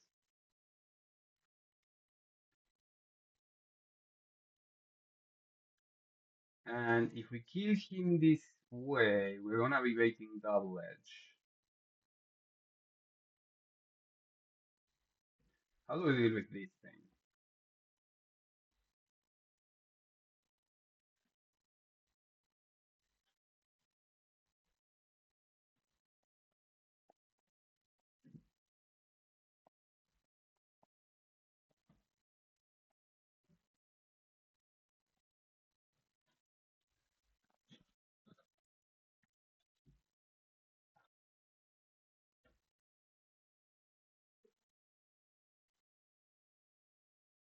He has knockoff. If we get him in a knockoff, we're probably in good shape, because this guy can kill him.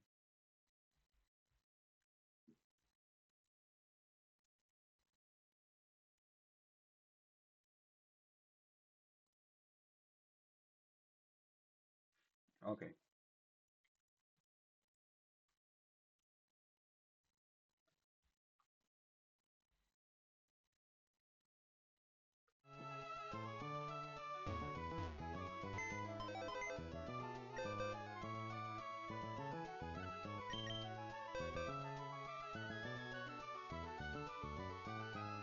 How many?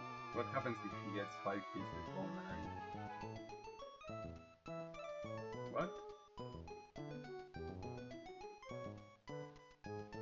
He's swipe. Okay. That's fine. Perfect, that works. Would he retaliate? Yes, it's actually even better if he retaliates, right? Yes. The same. Okay, we have a line.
Creation is the Razor Shell. Yes.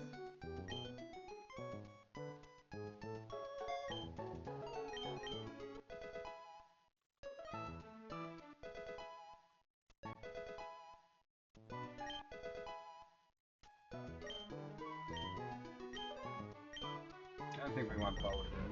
The first play is no my ass.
We're gonna need not to be too unlucky with things.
Come down.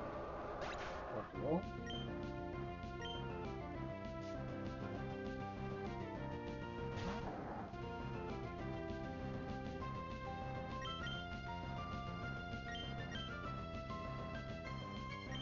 Corner dead here. Trigger impact never kills.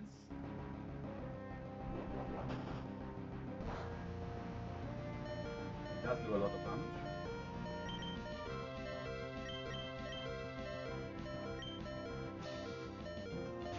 We start protect and Razor Shell.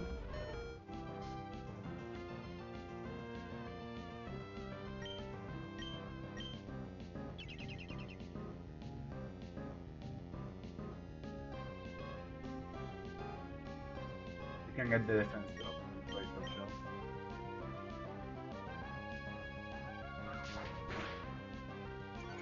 There you go.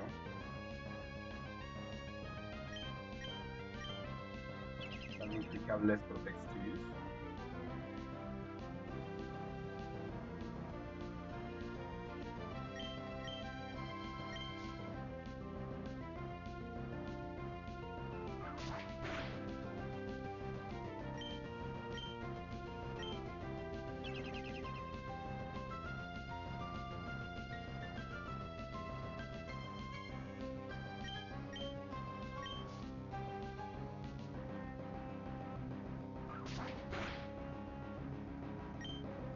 Ricochet kills.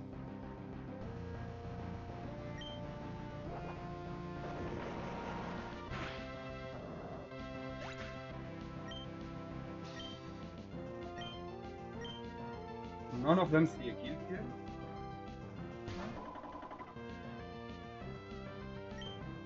protect. Let's see high jump kick, please. Don't counter.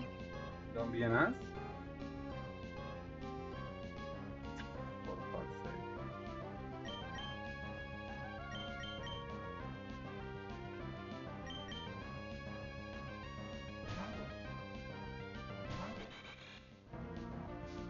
Counter.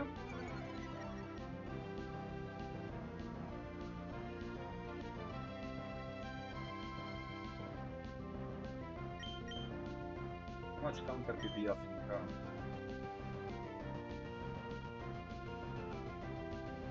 This guaranteed send headbutt.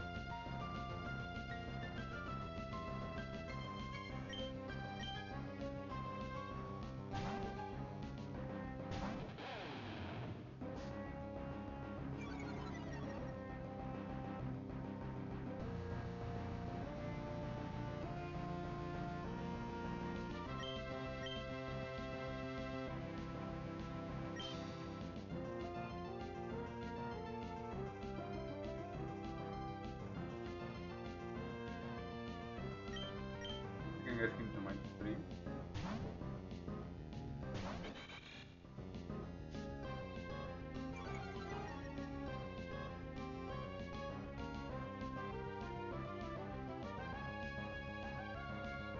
Wait a second, what's going on here? Is it because of his dash?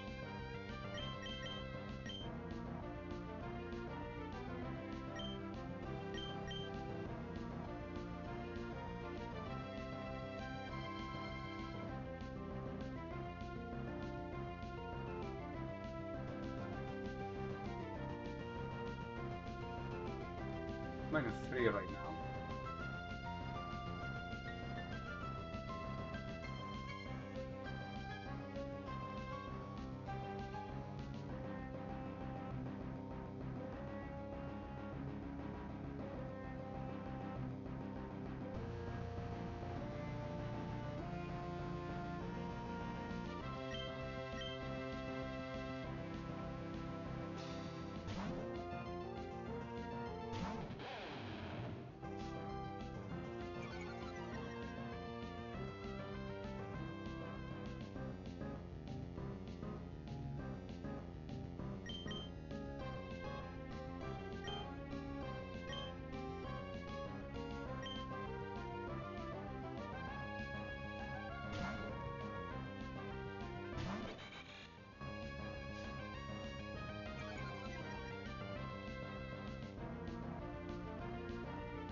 He's exclusively countering.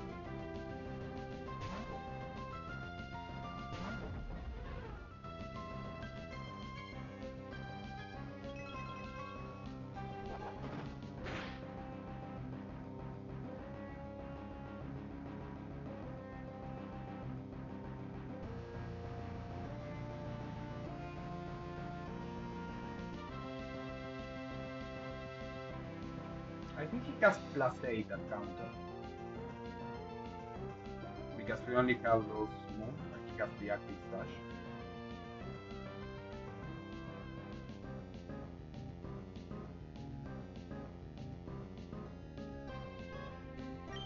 Let's drop side.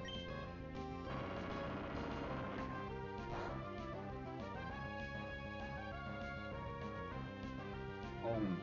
Okay, now you have to have. Now you don't have the +6. Now we protect.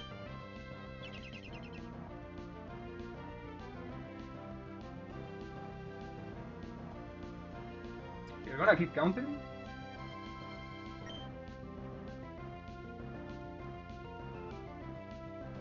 You don't have the sash active.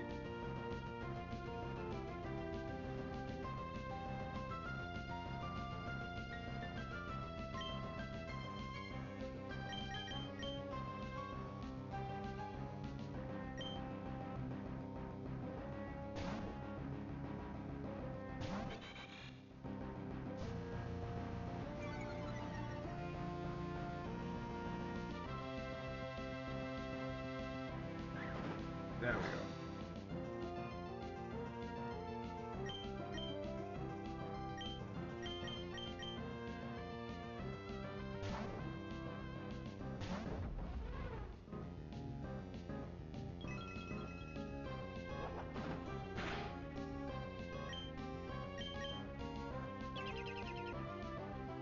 Please don't counter. For fuck's sake!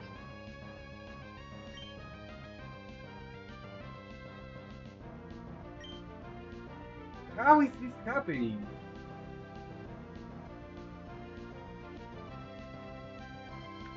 It's very likely to go for counter. Okay.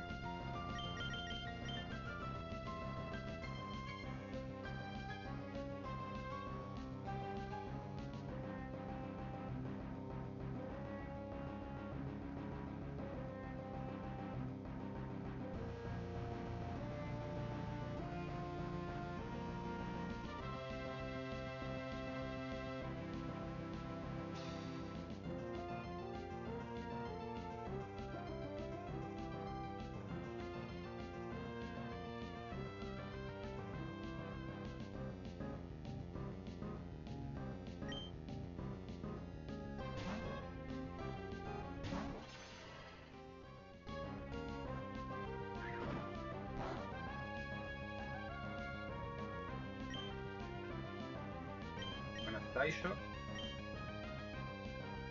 No flinch.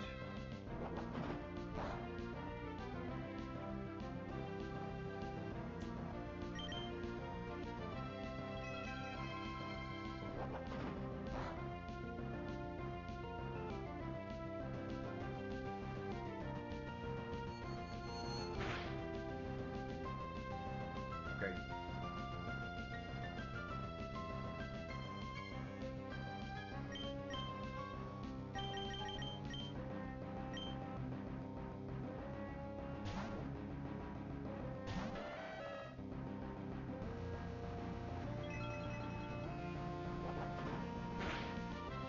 Wait.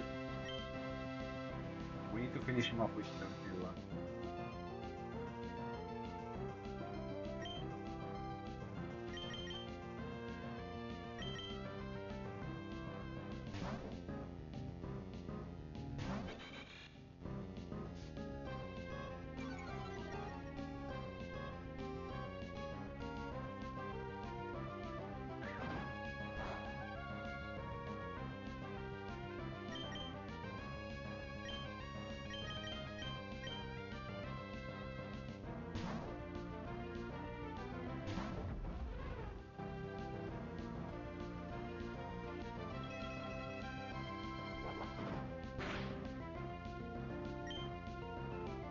It's very likely to counter.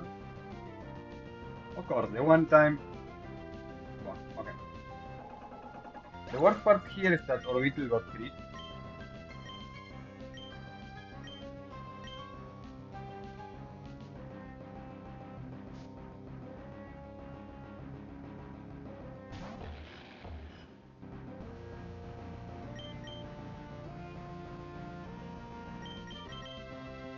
So this is guaranteed close combat because we're high HP now. This is a fast kill. After -1 special defense, he's dead. Where's Slash? He does not see a kill with Thunder Punch. Well,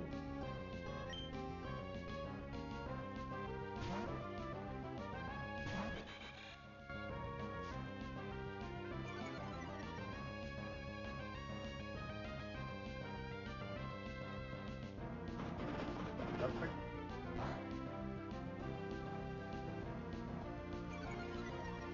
He kills Air Slash.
So this is random mode, okay?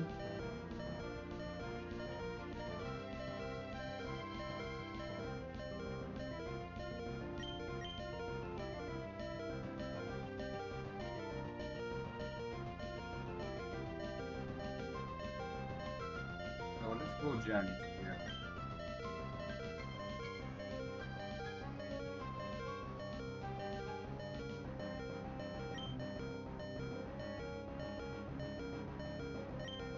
Let's not see Omera.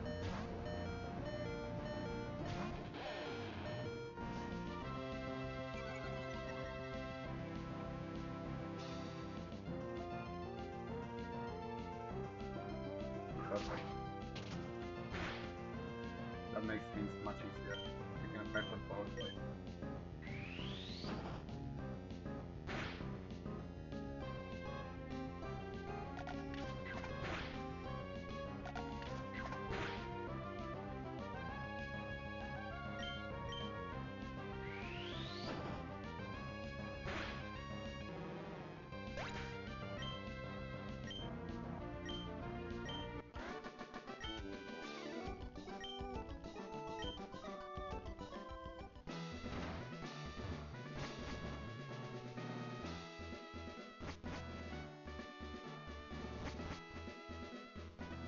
Have to be more careful with counter type mons.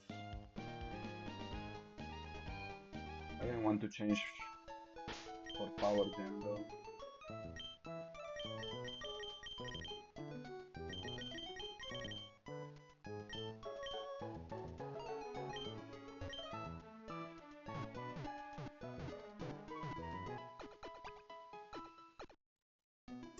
Okay, so we have the Crop Kill 2, we have Masquerade King 1, and we have Catacosta Kill 2. And we got to normal.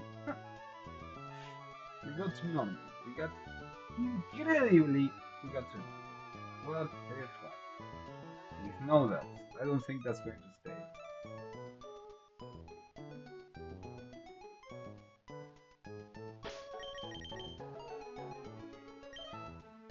I don't think it's going to stick because we don't have really solid plans for Norman.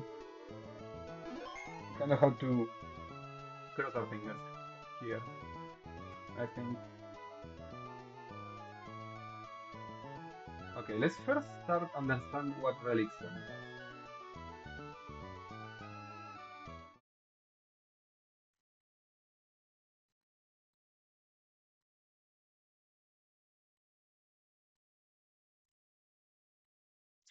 So a slow kill is plus 13, Relic Zone is plus 10.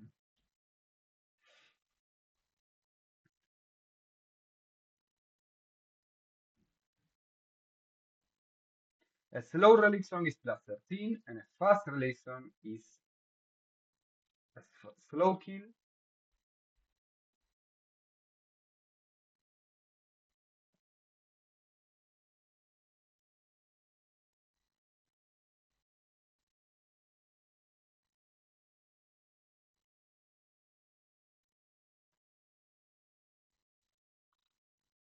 Okay, so Relic Zone can be plus 10, plus 13, or plus 16.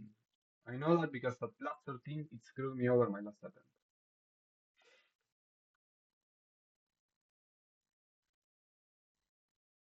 Compared to plus 12. Fuck the plus 12. Okay, so there are two mons who are coming no matter what. Ape and Ham. There are dedicated counters for this too. We probably need this, right, for him.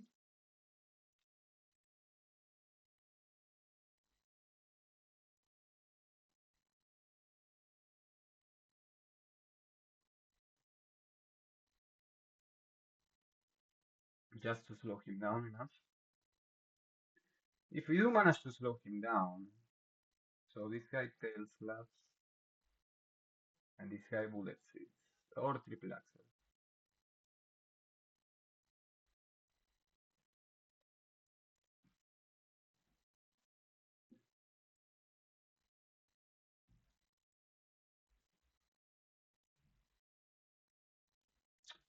We could take Matsdale as a sack, possibly. Something like this. Does this work? Let's start with Meloetta. The Relic Sub. Here.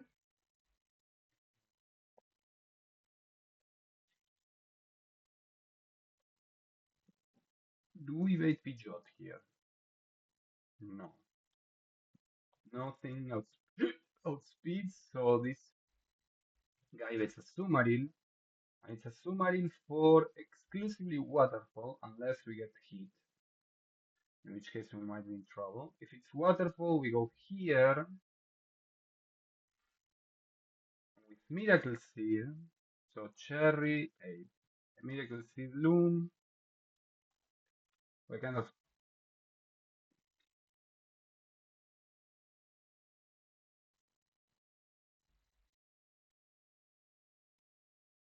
he has a Citrus Berry.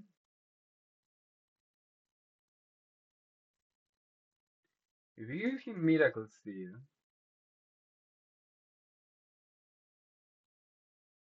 then what? We take away huge power, gives him Insomnia.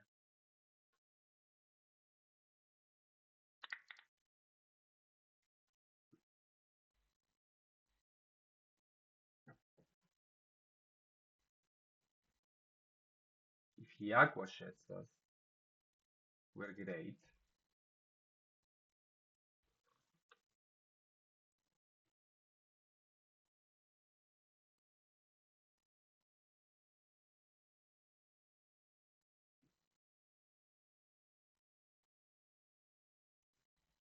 Or I can just go for the Seed Bomb into Mach Punch. Now there's a problem with that strat, and it is we are gonna bait this guy. And we're gonna bait this guy probably for a quick attack, which is already problematic.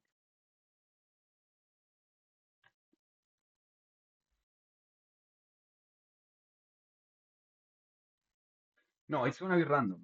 So we can try to Mach Punch.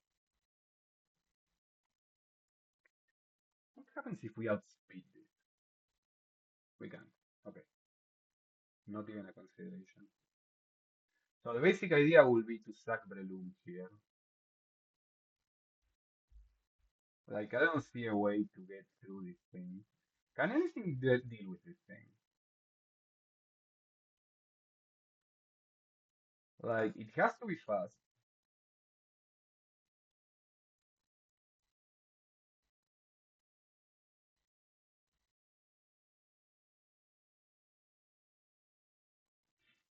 Say we get him to Earthquake, then we get him to Body Slam. Then what? Get him to Earthquake again, get him to Body Slam again.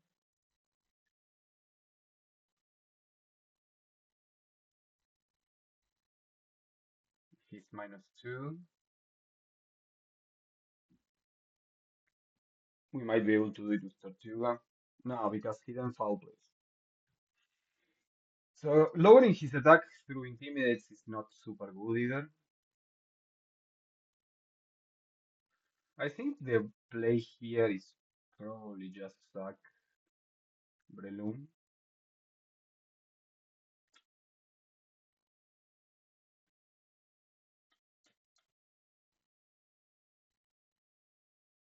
Okay, there's another option which is Cloyster.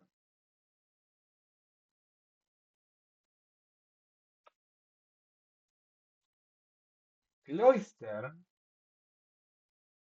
can in most situations kill this. If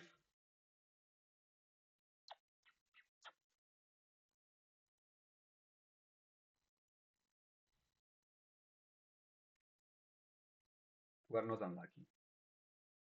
And then we get a Relic Zone from this. I will load that plan. So what would that require?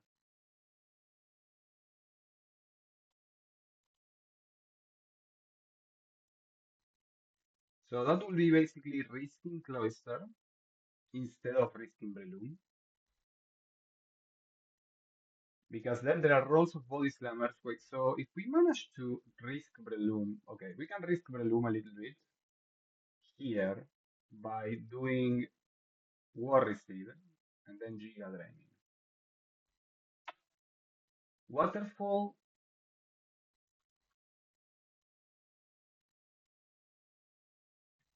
can make us flinch.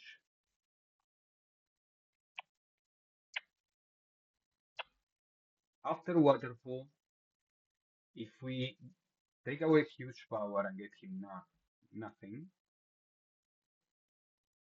he kills us with Play Rough. So Play Rough is a guaranteed kill from him. There's a 1 in 8 chance if we go him that he, with Miracle Seed, that he dies. If he dies, it might be fine because we go here and then we match up very well into him.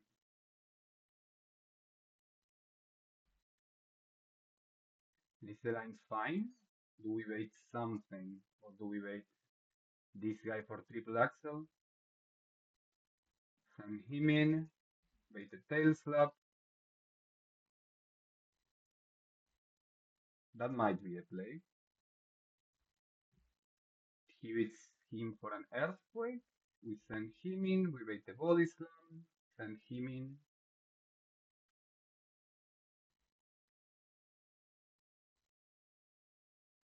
How about Piloeta?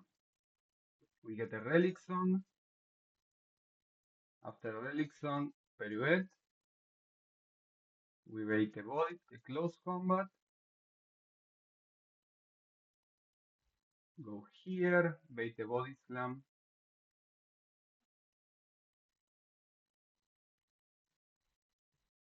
That's where problems start, right? If we want him to tank it, he has to check it. He has to come in and kill through close combat. If he crit, he dies. Unless he comes in into body slam, which doesn't work. Unless he comes in into relic zone. So, how do we do that? Okay, so this guy, if he manages to kill this, oh, that's a relic zone fasted. Fuck it. Fucking A.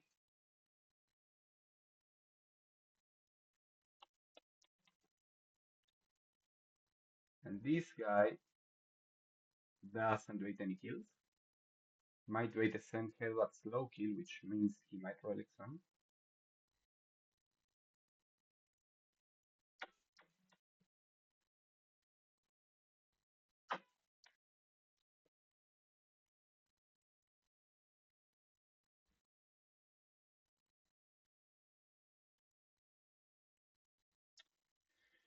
So here I'm basically risking Breloom a lot with this setup. We have chances to risk something else. Say Orbital. Say we have Meloetta Pirouette here. And Meloetta Pirouette is -1. Orbital does not outspeed. So Orbital has to tank those body slams, which is not something we want Orbital to do.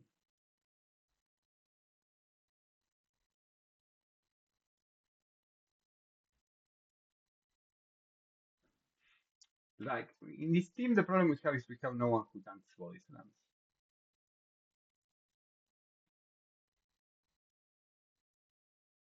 What about Donphan?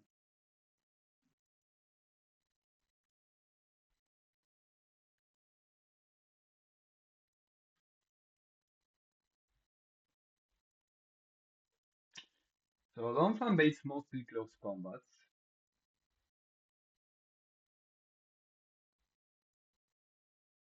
So we get him to -1. Send Donphan in. Well, the problem with Donphan is that we don't have slots in the team, right? If this takes on a Sumaril and this takes on this, Also, even if we have him kill Meloetta, that also means that we have to sack something to bring him into Tinchino for free. So something is going to die.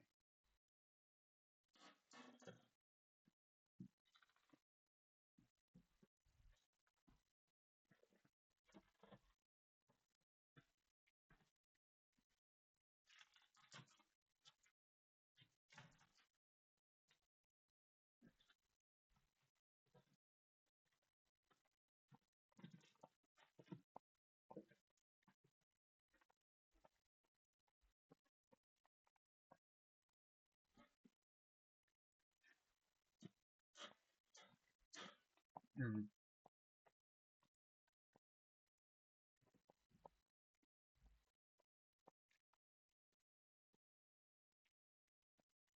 We have a scale left. Does that get us anything?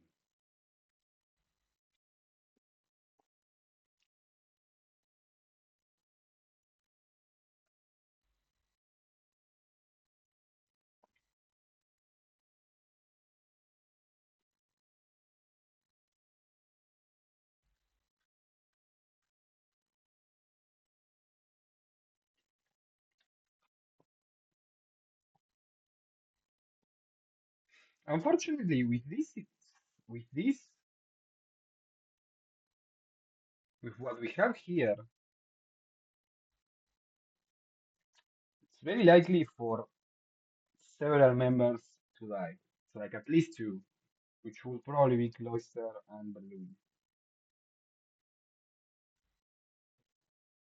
And I don't really see a good way to prevent it. The biggest problem we're having is that our monsters resist body slam. Okay, so Polygon 2 here is pretty good at tanking body slams and baiting close combats, right? What do we get out of that though? We get Trace.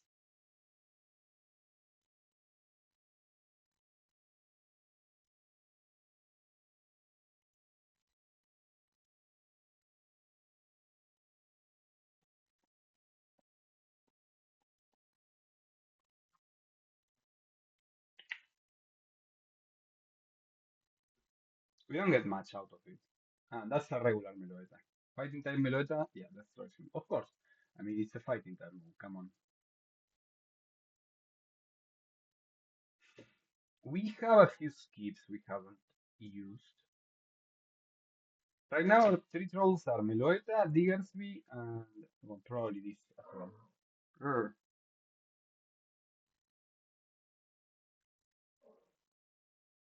These four are problematic. Oh, actually, everything is problematic here. We don't really have the box, I think, to deal with this guy right now. So we're gonna have to get people killed. I probably should try to. Okay, we have 111, 118, and 117 available. Also, Slateport. What can we get in Slateport right now?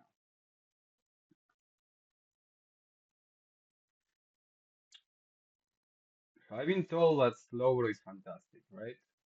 Do you get access to Mega Slowbro? Yeah, you get access to Mega Slowbro. I guess it's because of his bulk and slack off.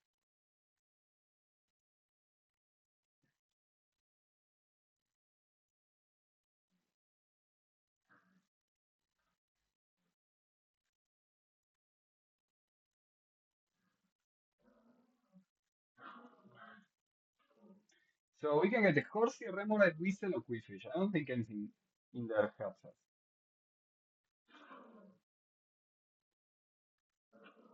We also have Beetleborg. Togi will be amazing. But it's not. Okay, we have Rusboro.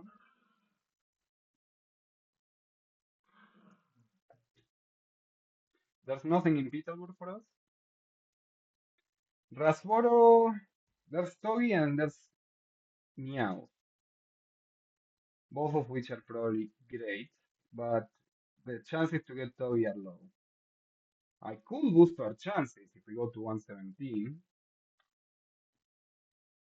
We try to get a static mon, which is pretty likely. Getting Electrike or Pikachu is likely. That's an option. Or I can just YOLO.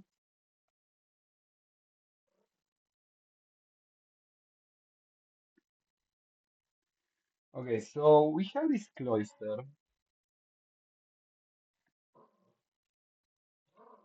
Here's the problem with Cloyster. He has to dodge double crit. He can get it done. So say he switches into Earthquake.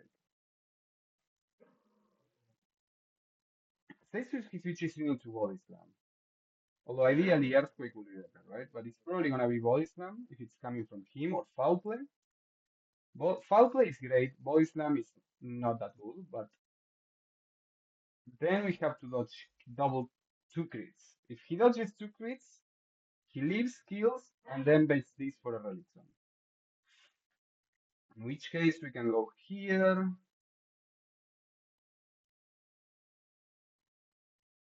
We probably need to go here for a Relic Zone. Get Meloetta Pirouette, -1 Meloetta Pirouette, and then what? Okay, so if we get Meloetta to win -1, then we get some advantage here.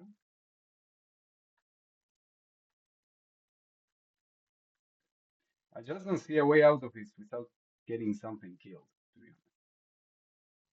This is gonna be close combat after the Relic Zone, most probably. Which means we can switch here. This doesn't give us much, right?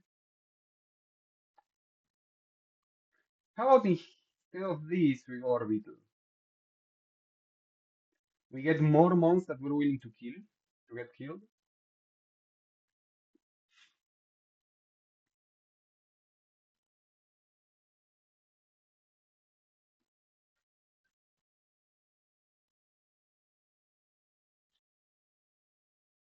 Now, Orbital doesn't take much damage from this thing.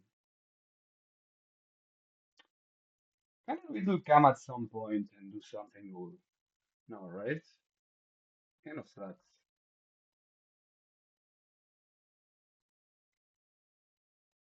So problem with Orbital would be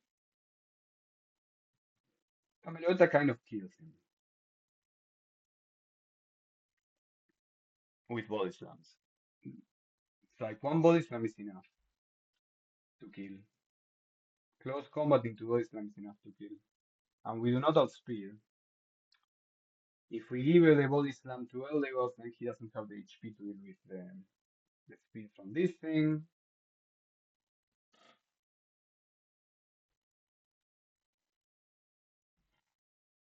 We don't have something that can take on this, right? Alakazam outspeeds. Now, that's interesting.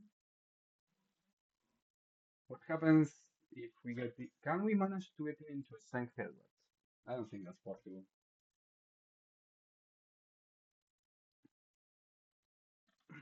We can get him into a close combat.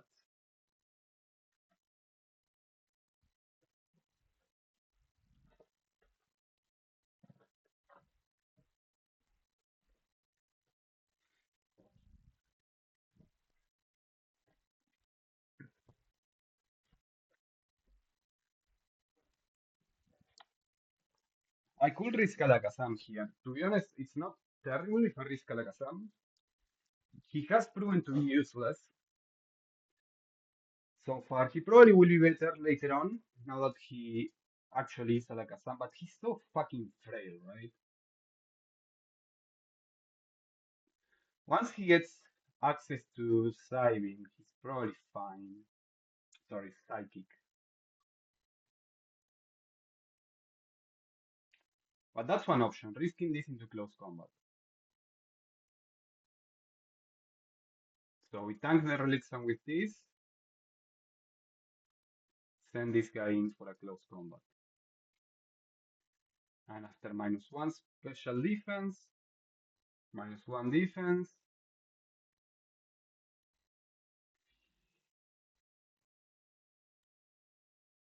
we can get the kill. Then this comes in for whatever.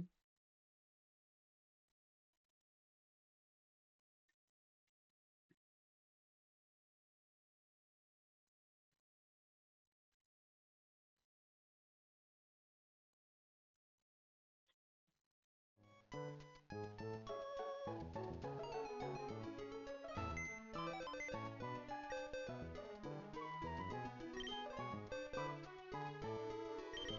know what? I'm not gonna overthink it.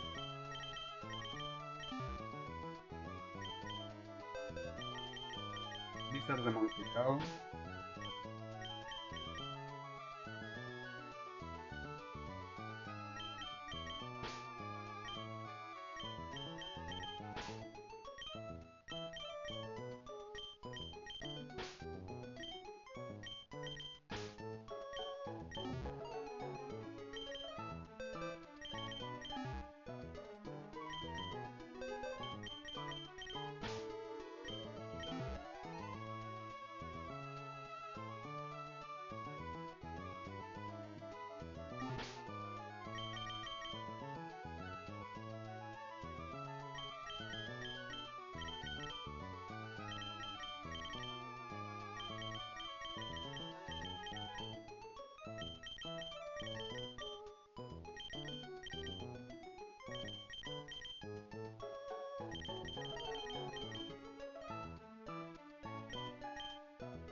We level these two until he learns Aura Sphere.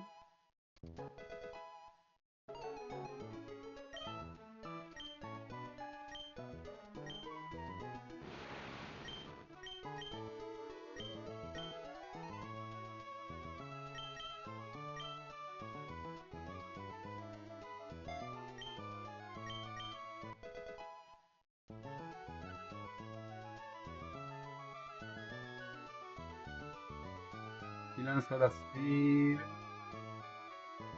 Oh, we don't get Aura Sphere. We just get Alakazam.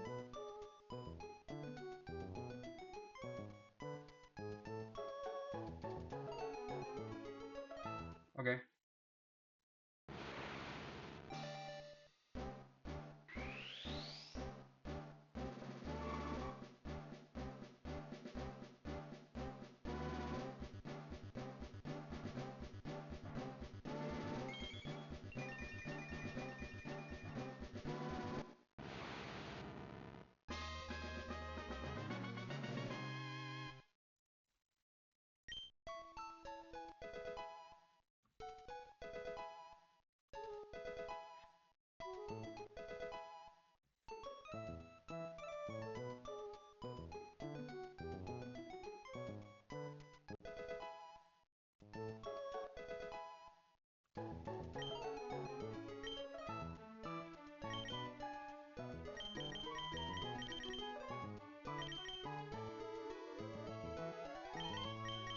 Wait, what? Never stumbled back.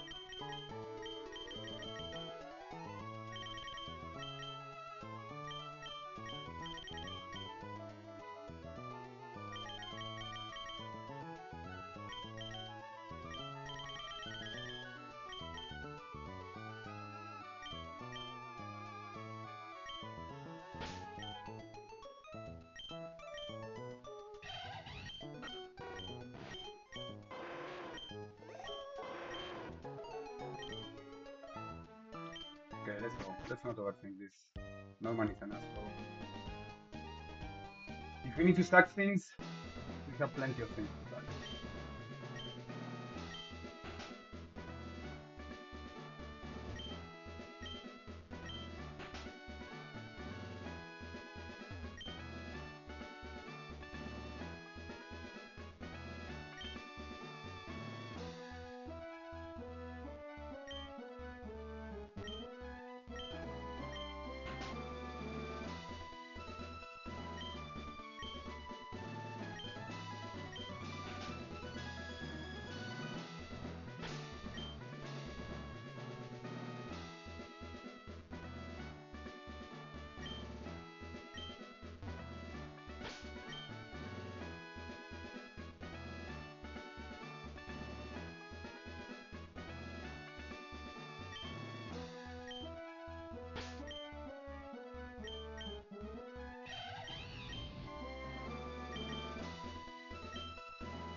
We might wipe here. The line is not solid.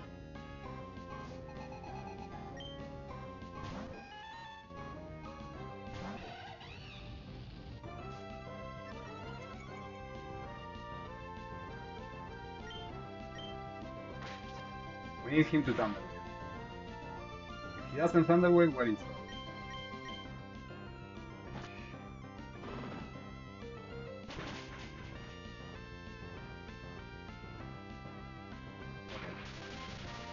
We're still not out of the woods here. We're actually not out of the woods until the very end.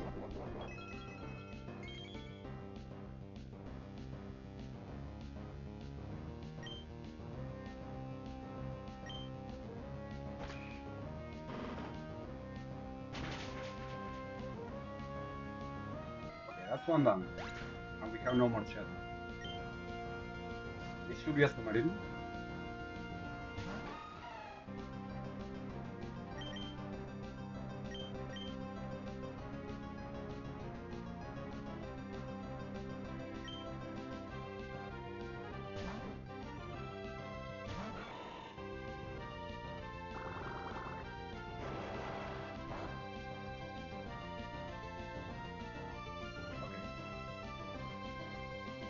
That was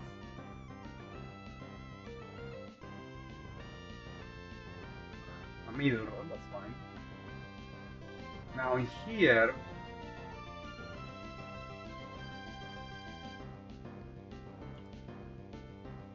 we have two options.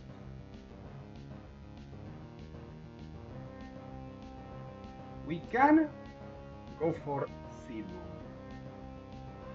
If he plays Rafts, and if he plays Rafts, and we Seed Bomb, we have a chance to kill him. If we kill him now,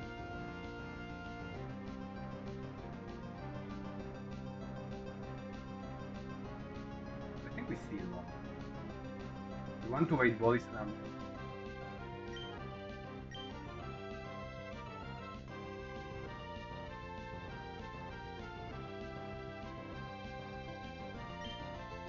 Perfect.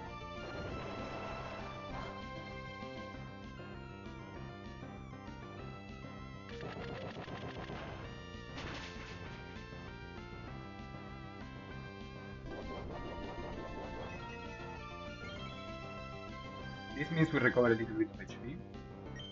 This Giga Drain.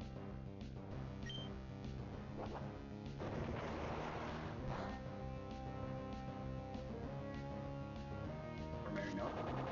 So we end up at 12? 50? Yeah.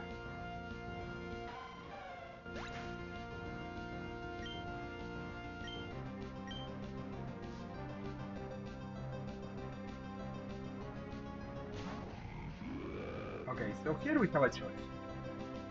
We can go Cloister, knowing that it's Earthquake. We can actually do the champion here.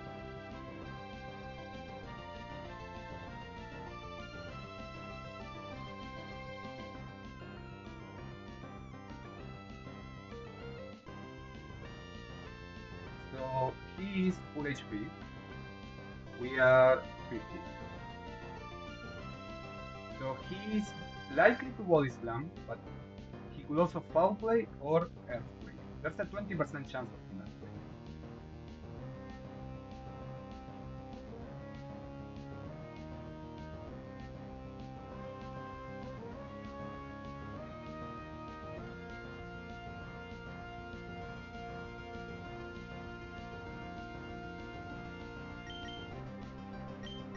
Good luck.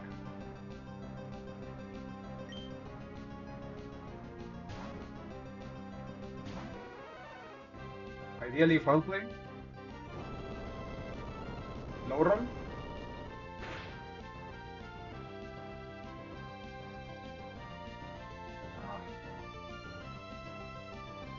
That's very unfortunate. There was a very low chance of that, and he kind of high rolled. 49. He almost top roll. I can Ice Shard here, or I can Ice Cold Spear.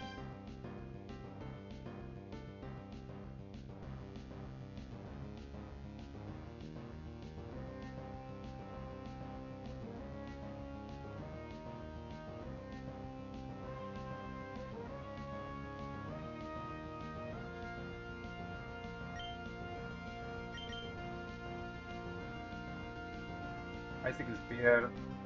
Good luck.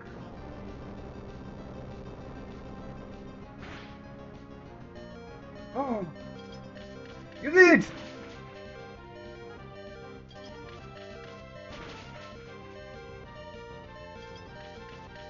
Okay, this is Meloetta for Relics.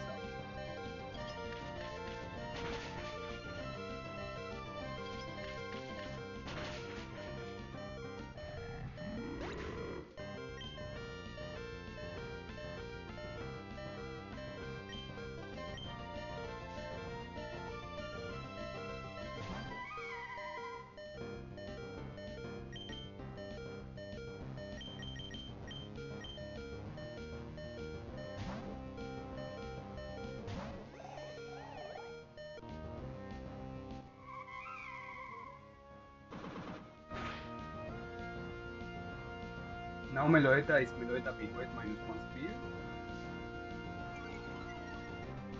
which means Alakazam outspeeds.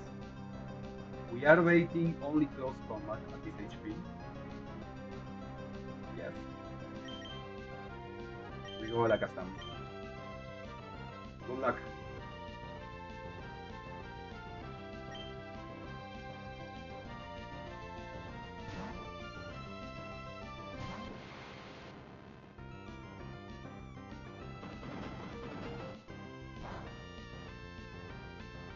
Good job! Okay, Side Shot kills here. We outspeed and Side Shot kills.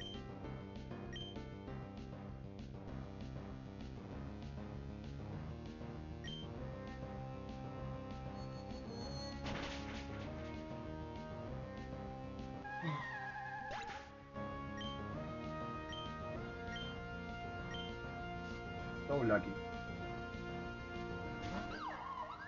Okay, here's where problems start. We really want to go Eldegoss. Now, we can either go Eldegoss or greed Eldegoss.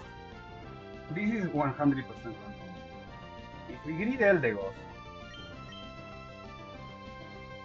right now, we can take up to how much do each hit does? 34.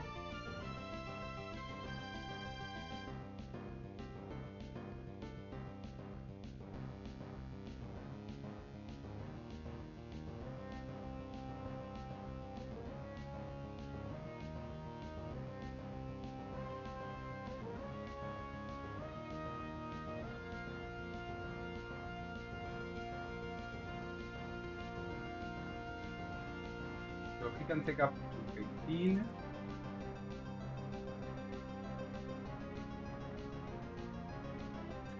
If we don't send Eldegoss now, we have to send Eldegoss later. He will have to take an ice. So we have to send him. Okay, not even a choice.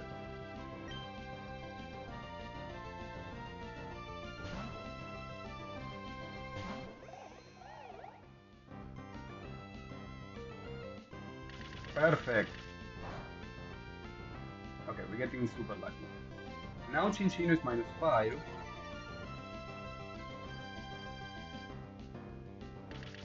And where I think we're very likely to get triple axel, which would be amazing.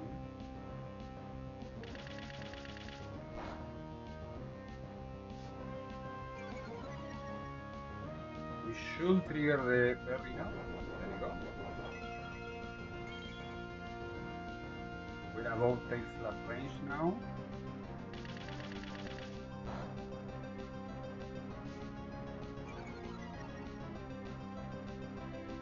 Just one more.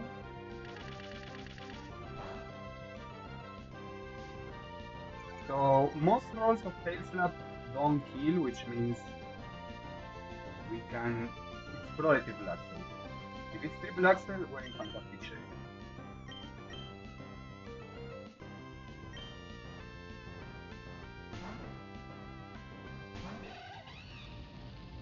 If it's Tail Slap, okay. We just need to dodge a hit.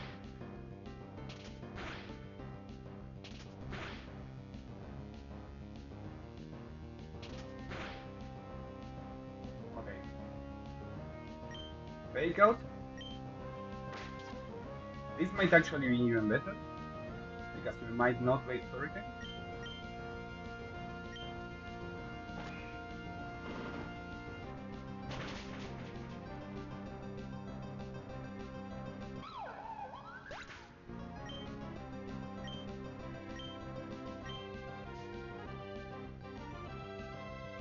So this could be Hyperbolic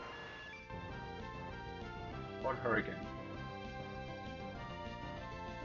We go Hammy. Let's see Hyperbolic.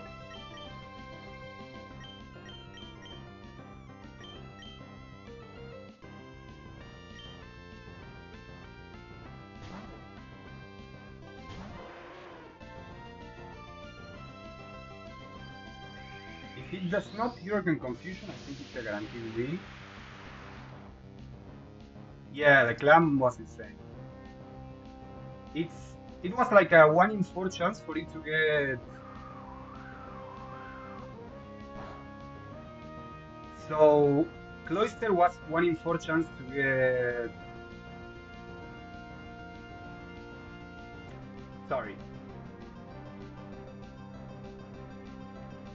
The idea was the following. Okay, I'll explain it after the battle because it's almost done.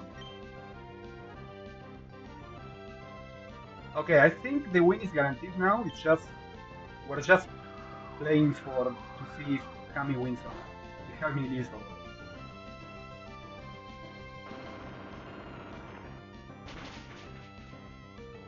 Okay, that's amazing. That's yeah. That's in range of street speed. Oof. Okay, I can't believe it. We made it deathless. So that's insane. Basically, we didn't have good answers into most of the team. So it's insane that we made it deathless.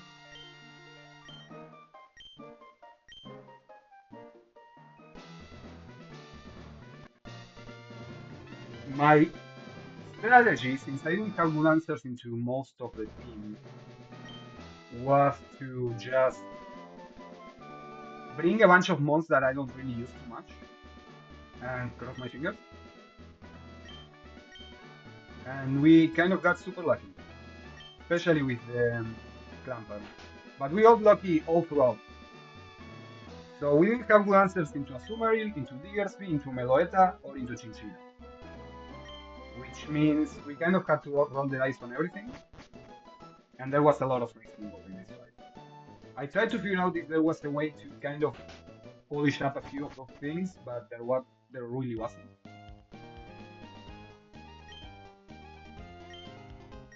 So yeah.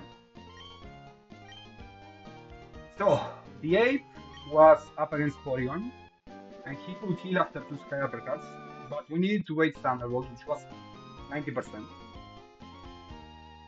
But if it wasn't Thunderbolt, we were in a huge trouble, and we would have had to steal significantly. We knew that we would wait Azumarill for Play Rough. No, sorry, for Waterfall. Breloom comes in, and Breloom doesn't show a kill. Sorry, with Miracle Seed, Breloom shows a kill. Which means, since Azumarill is slower and he saw a kill, he could have clicked Aqua Shed 7 out of 8 times, which is what happened, or he could have clicked Play Rough, killing us. So I Seed Bomb, which was half 50-50 to kill. It didn't kill, which it didn't end up mattering. So Azumarill goes back to around 30% HP, so with Giga Drain, he Aqua Shed us again, which was unfortunate. And it was unfortunate because then the Diggersby, instead of Body Slamming, which would have been ideal, he Earthquake. And that made it a range for Cloyster to live or die. Now, Cloyster is not Shed Armor, so Cloyster was always at risk. The backup plan here was, okay, if Cloyster either kills Diggersby or just dies and makes way to for 8 to kill. Then comes Meloetta. Meloetta will have Relic Song no matter what, whether Cloyster or Ape was in, Meloetta was Relic Songing. So we tank the Relic Song with Layoff to slow it down, and then tank a close combat. We need to survive a crit with Alakazam. But again, Alakazam was another one of those mons I consider expendable. If Alakazam didn't survive, we would have had to start sucking stuff pretty aggressively. But he did survive in one shot.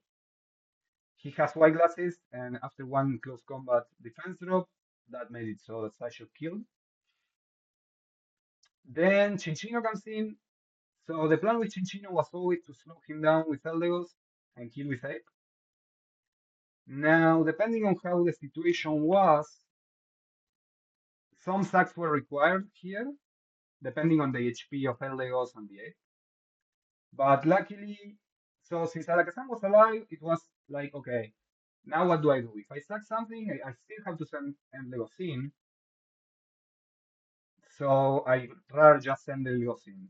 Since it was random move, it was 1 in 4 for him to triple Axel, which would have been the worst.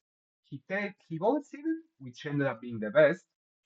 And then he was -5. After that, 8 just killed him. He just needed to survive a couple of crits. Like if Tail Slap didn't crit like 4 times, he might have died. But that was kind of safe.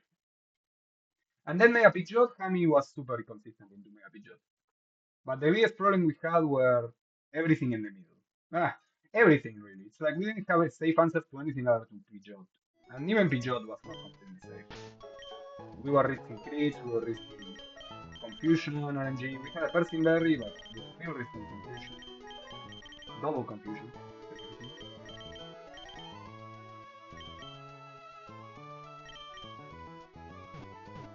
But 4 badges, 0 deaths. This is so far the least bloody run I've had, and it's been a miracle.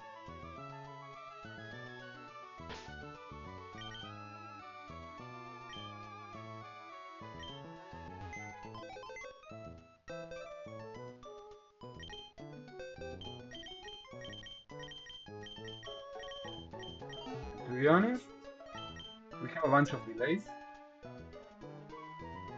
111, 117, 118. It's a little late for Rosboro Mobile. So yeah, run is looking good.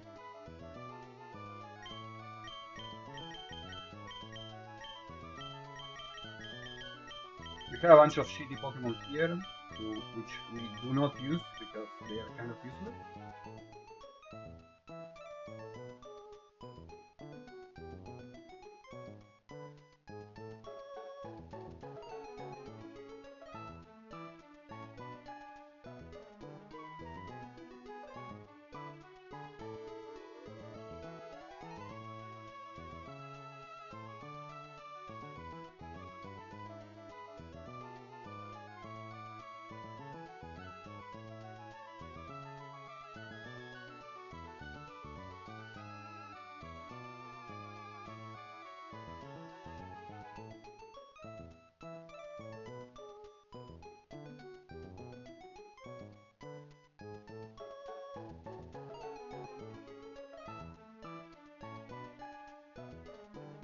Ape killed 2, Hami killed 1, Breloom killed 1, Cloyster killed 1, and Alakazam killed 1.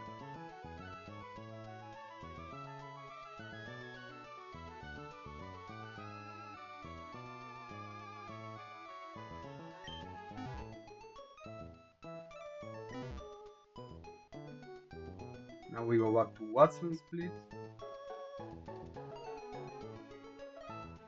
Watson split is at this point super stupid.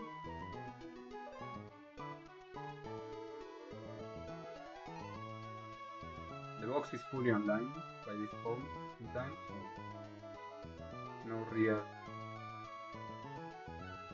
things to see. So next fight is the Vileplume fight. We have strength now.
We're gonna save in case there's a double battle bug.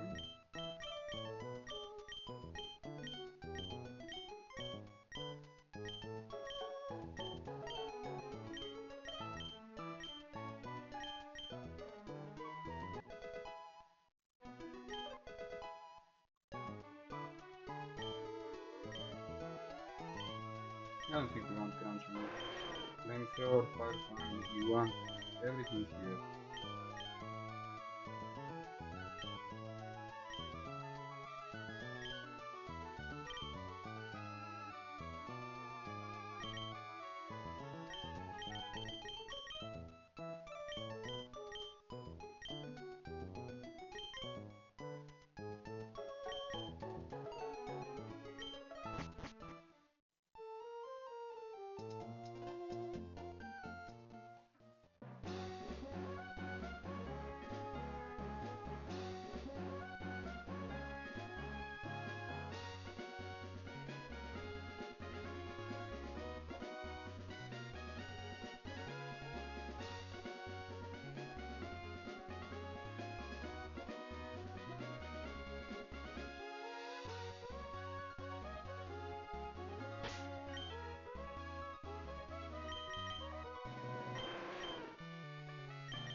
The rating is fine.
This fight is trivial, we are too overleveled. We go overheat twice, high uppercut, we all speed and kill everything. Even through the debuff. Team safe is led to -2 overheat.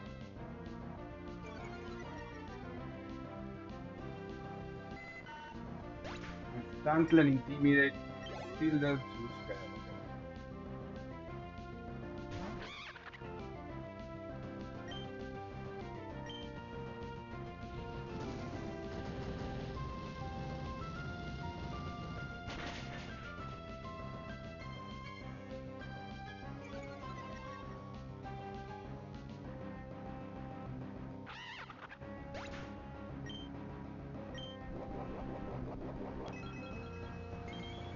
White hair is silly.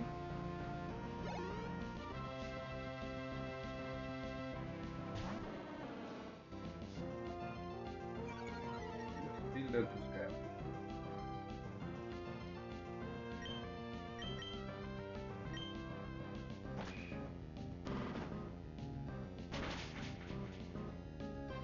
This fight is slightly more interesting than this, but not too much. I have exploding mom, that makes everything more interesting. So it requires a quick run.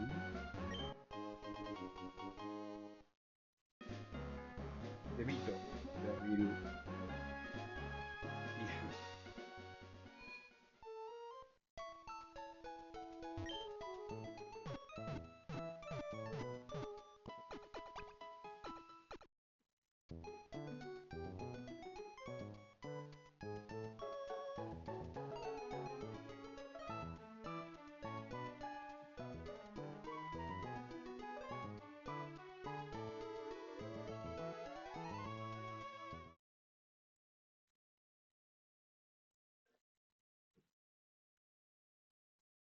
So let's see.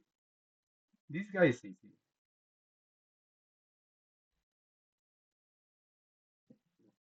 Do we just wait down the line? Do we actually just kill everything with him? Dancer, Citrus Berry, we crunch. White Smoke, we high horsepower. We high horsepower. We high horsepower. We outspin and kill everything. Okay.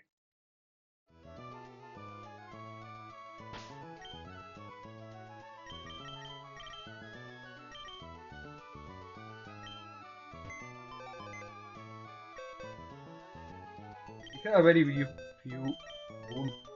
We have few very good Pokemon who are basically making this event, this couple of fights super stupid.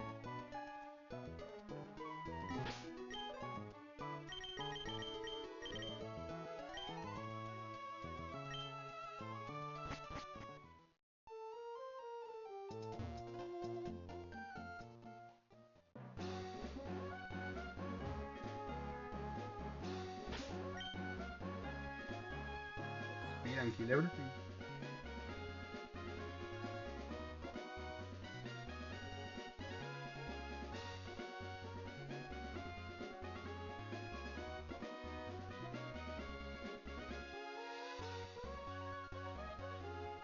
Okay.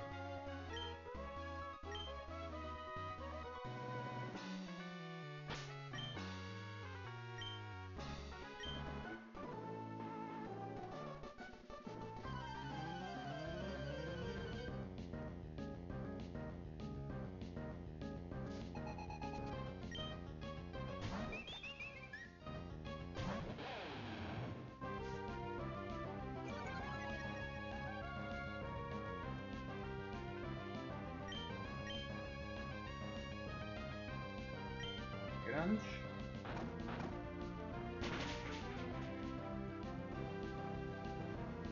And now we spam high horsepower. We wait down the line.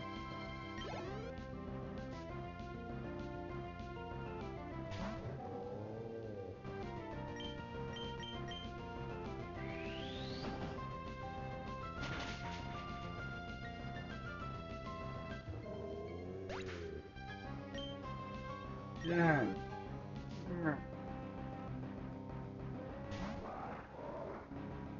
also dead to high horsepower.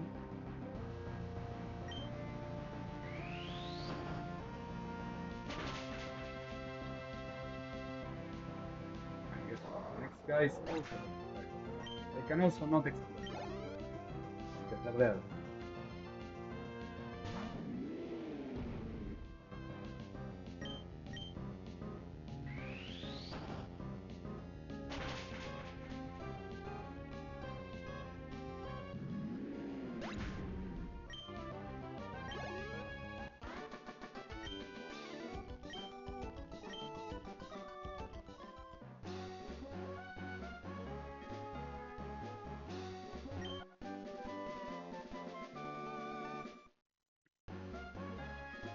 We got Fire Ace, and we got the finish Watson's.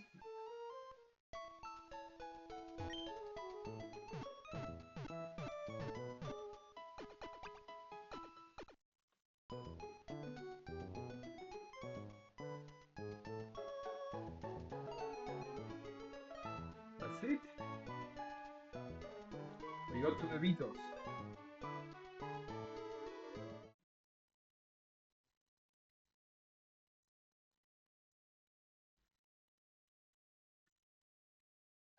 Crocodile is already jumping out the ranking. Considering that he has been so only with us since Watson, he's already doing a lot. He did a lot in Watson Split, yeah, that's expected.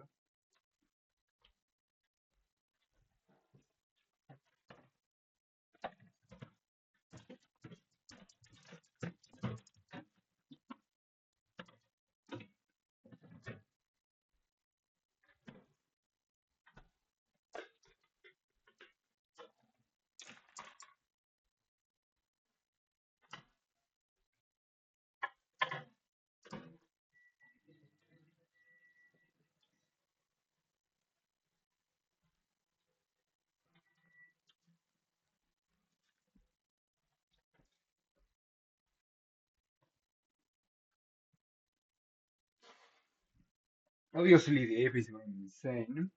He came online after halfway through Watson. He basically said, okay, yeah, I'm back. I'm back, baby. High skill in every split? Definitely Watson, but not in Roxanne, yeah. Roxanne, you got overtaken by Donphan. But the funny thing is, you quadruple Donphan skills, which is stupid.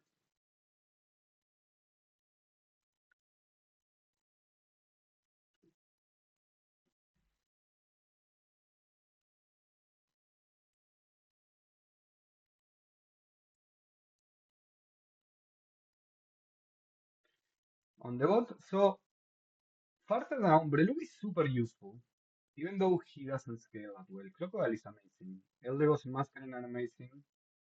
Arcanine is amazing. Caracosta, he has a lot of kills, but he that's not his role. Sharpedo, he's been kind of replaced by Crocodile. He still has some uses in certain scenarios because of his different typing. Luxray is bad. Orbitu is bad. Alakazam is bad. Pangoro is bad. Hazardin is great, but she doesn't get kills very often. Cloyster, Hazardin is a fairy type. That's what makes her great. Cloyster is, I don't know, his ideas are shit, but that icicle speed is so strong. So strong. Marcel, his ideas are so fucking bad, and he's inner focus, which makes it bad too. Mightyena, complete garbage. And Porygon 2, I don't know if I'm gonna get any use out of Porygon 2. But to be honest, both Mightyena and Marcel are prime sack candidates. It's like if at any point in time I need to sack something, those two are the first on the chopping block. Good thing is now we're gonna go into a bunch of encounters, right? So we have Mirage Tower, where we want a flying type, if possible, and 111, where we either want Maractus or Drillbur.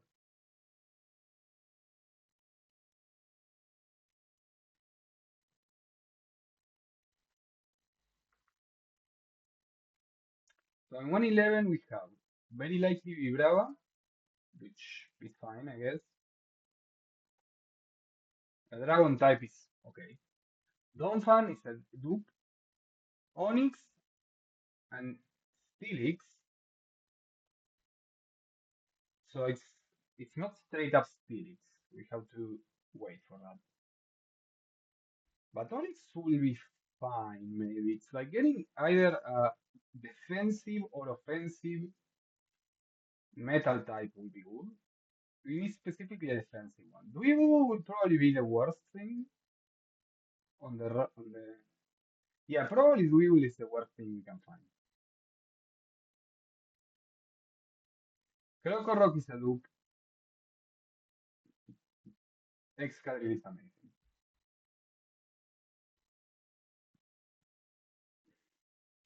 We have to figure out a way to catch them too.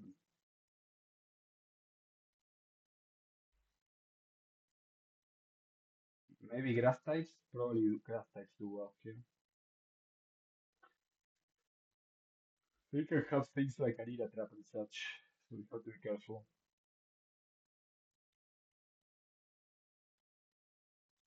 I'm thinking probably Drillbur is the best thing we can get.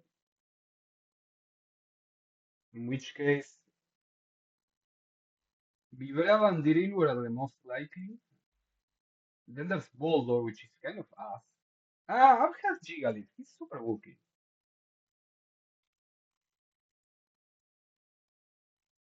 But mostly an explosion one.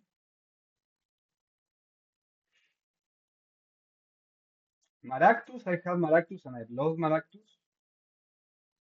It's like access to Spiky Shield, Sucker Punch, Leaf Storm. Come on, what more do you want of it? It's synthesis. It's like, dude, chill. You have too much stuff. Too much stuff is too good stuff. Giga Drain, Spiky Shield, synthesis, Sucker Punch. Maractus is fantastic. It's not the greatest thing I need right now. Mirror's Tower. We're probably going for floor 3. The problem with floor 2 if we can get a Baltoy who can explode, which I do not want to see. But we could also get Drillbur or Lyron. That's a consideration to have. It's also Skorupi, who goes into Drapion.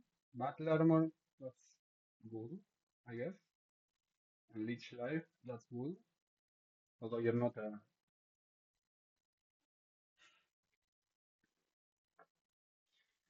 I guess it's a choice between Mirage Tower 1 and Mirage Tower 3, right? Mirage Tower 3, it's a very likely Seaglyph, whose big thing will be that he gets access to Tailwind. Not straight away, but eventually.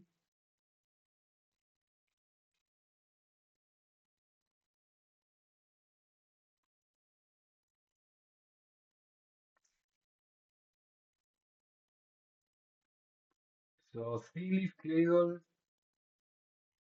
I guess like the worst thing we can get here is a Claydol. Everything else is good, right? Well,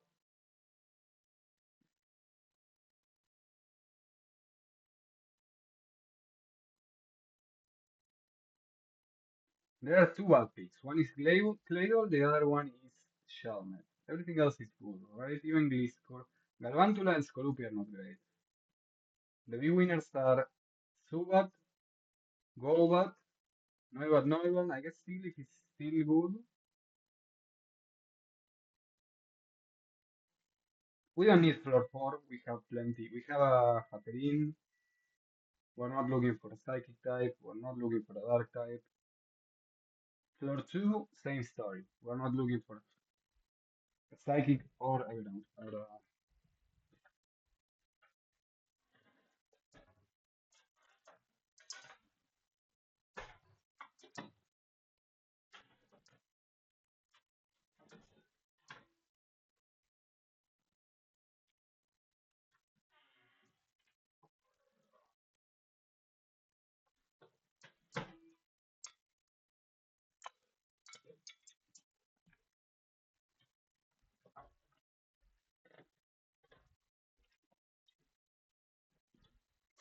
The gauntlet should be on the easy side of Arcanine, right?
Okay, my conclusion is that Hami kind of owns this gauntlet.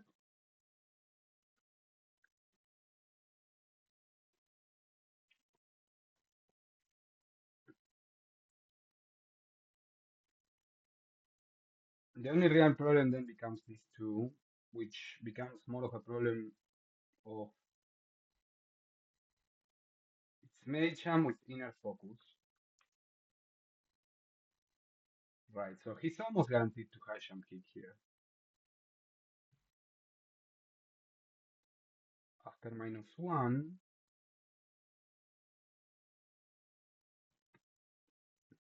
he will either stem headbutt,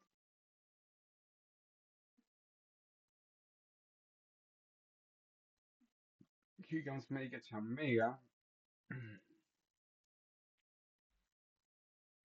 he will Thunder Punch.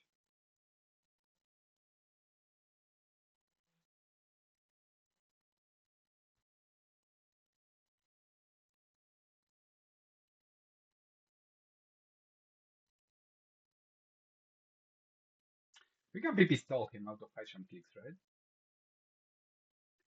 If we get rid of high jump kicks, he cannot damage him. So we just need a citrus.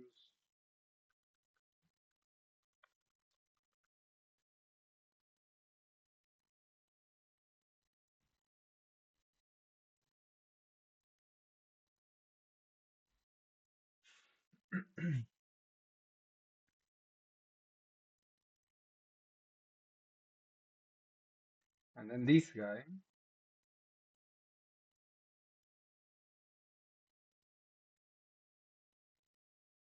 What do we do with this guy? So we will be full HP.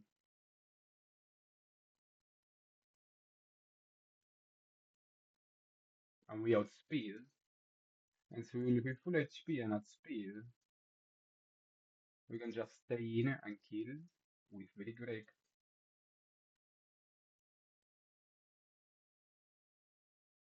Two Brick Break skill. Super chill.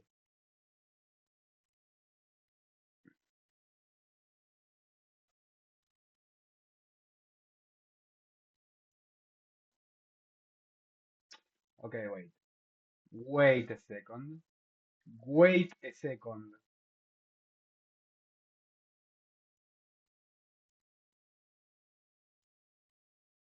He does insane damage even then. But we can get him quickly to -6, right?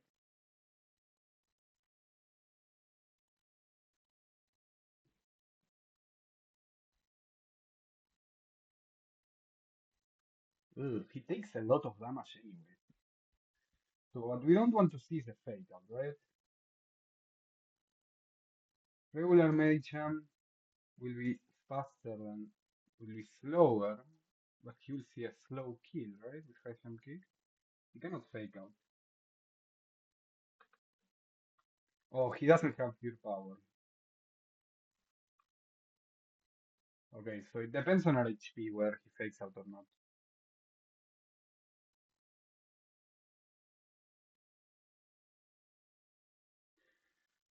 I think this setup should work pretty well. Because then this guy kills him. So can we make this work? That's the question.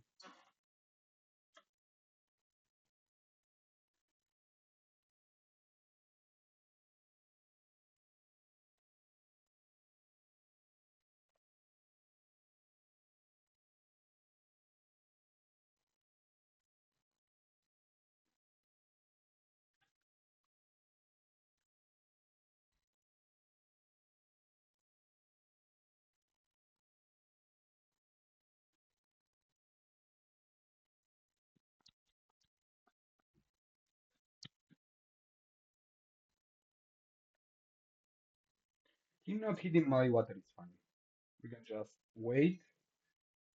Things up.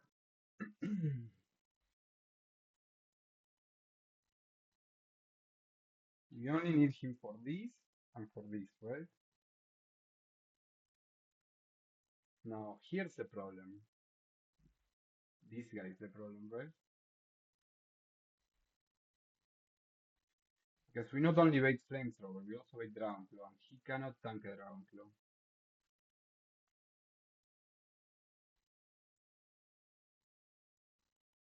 We wait random with him,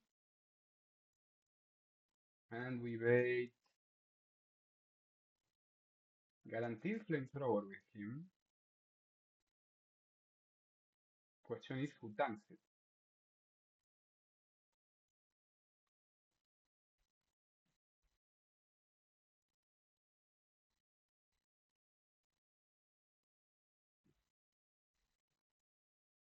We also need to tank the Scorching Sands here.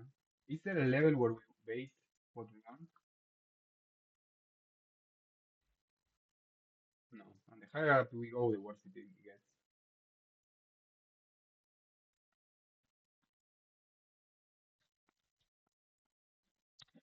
Because of special defensive shit. If it were better, we would only wait in Ground Claw.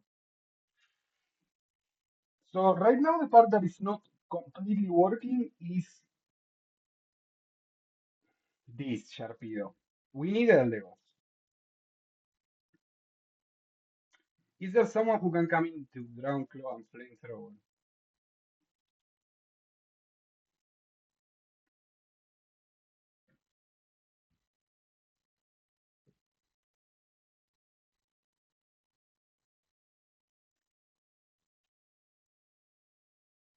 I guess he can come in. Depending on his HP. He shouldn't take too much damage. He's gonna take damage from him, maybe from him, And from him. From him it's going to be double Wimbit. From him it's going to be an Ice Shell.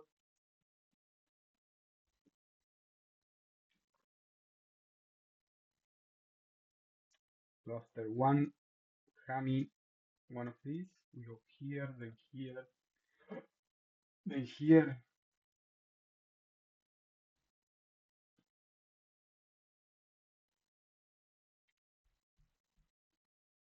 We need to have wise glasses.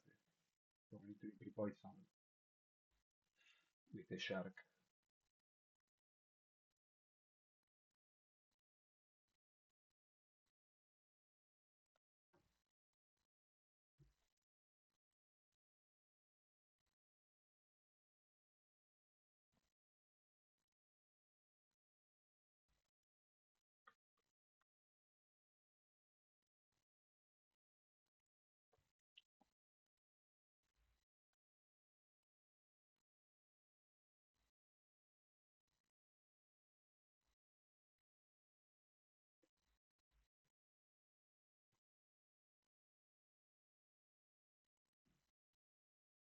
If we tank a big hit with this, are we waiting anything weird? Could we wait a St. Helvat? We could wait a St. Helvat, which would be pretty shit. Which probably means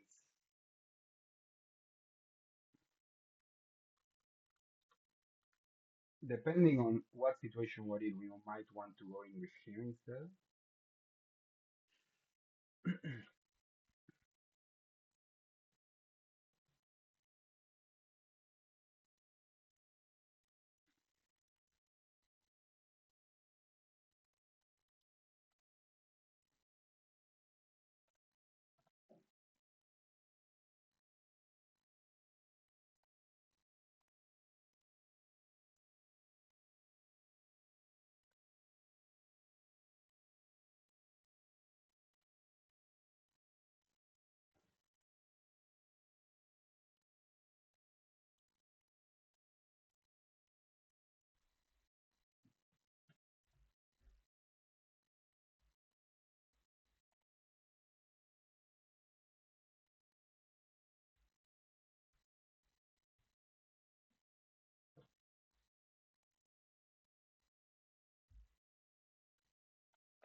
Okay, we learn Flabless now. It's Hammy. And Thunderfang, which I don't really care about.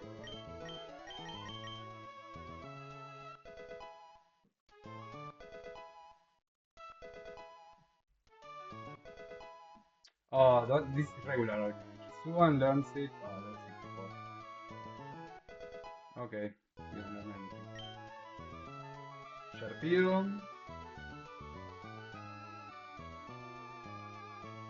We get waterfall instead of surf. Does that make sense for us?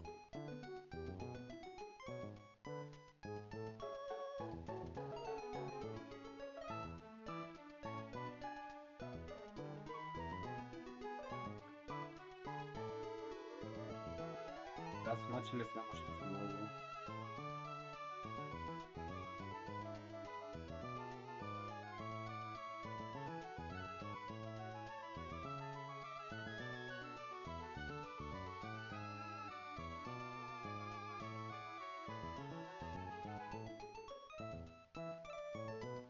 Surf is fine, I guess.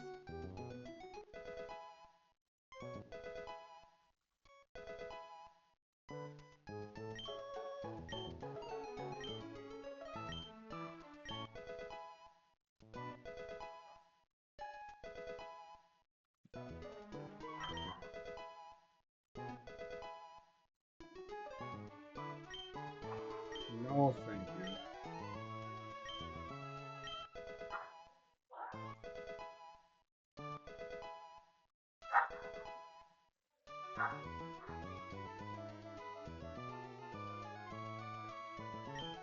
Leaf Storm is fantastic.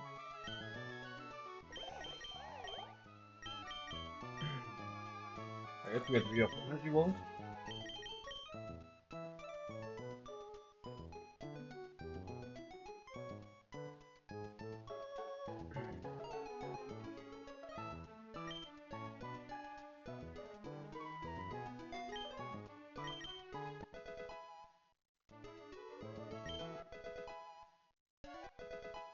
You learn Swagger. Don't care.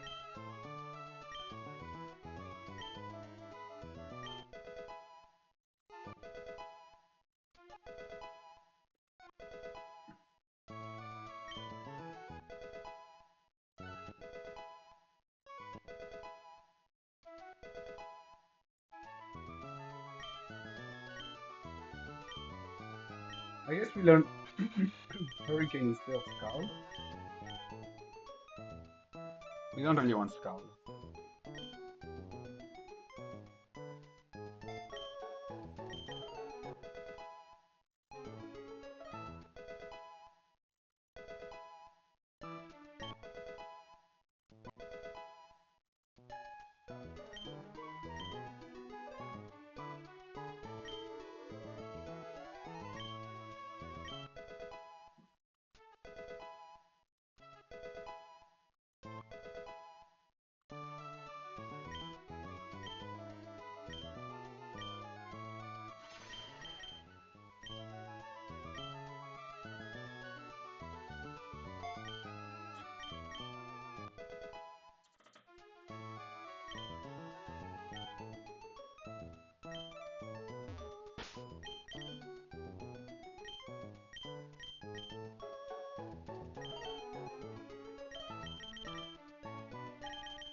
Wait.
Give me a cherry one.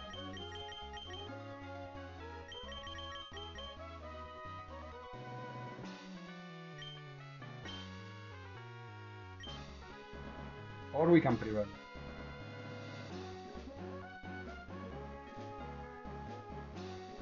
I think cherry is better.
down. Take it back.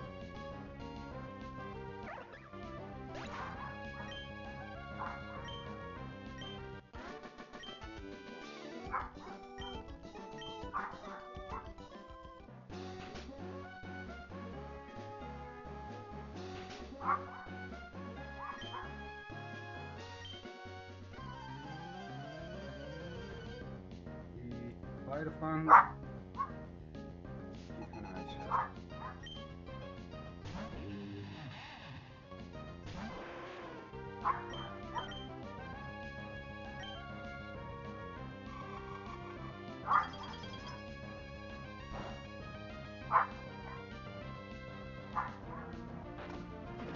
He could have tried to earthquake, which would have been fortunate for us, but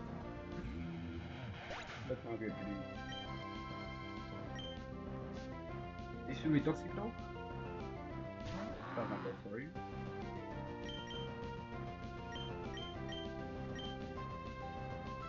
Let's see air power, please.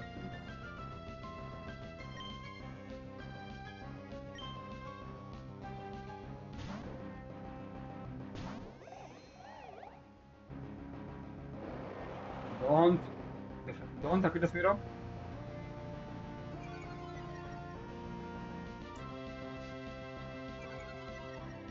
Okay, what now?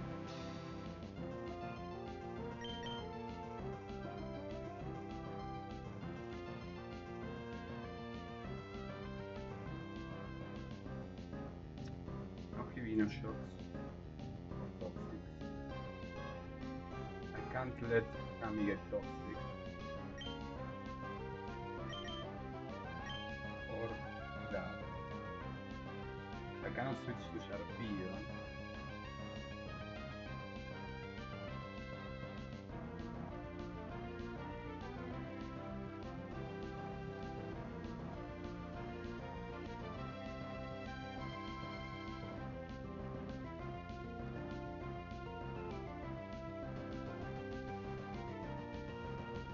I cannot switch to Kami. He got toxic.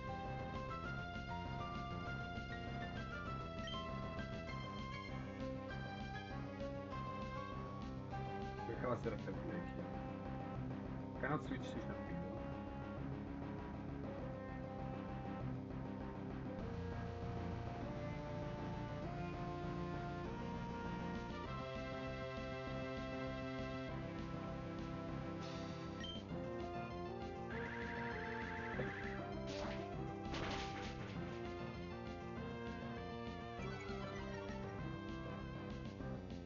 Oh, I could have Magical Leaf there. Okay, I could have Magical Leaf, that was me.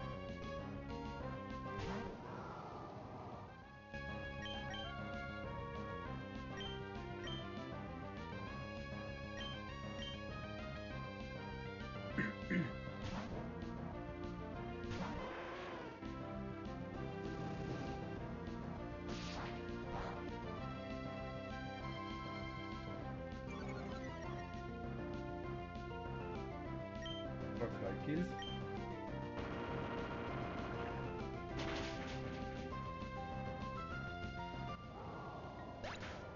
I could have gone double Magical Leaf there. And that would have problems. 2 down.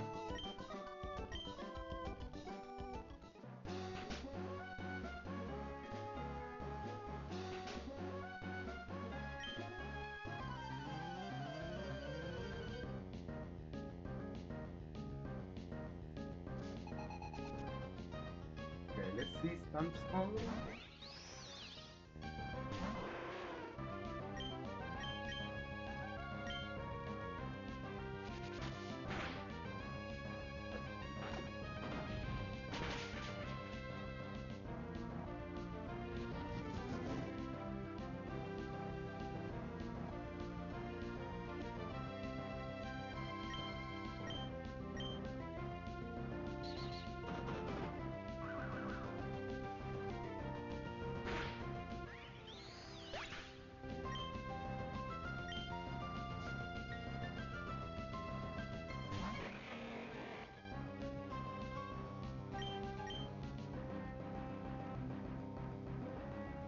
Scorching Suns, let's go here.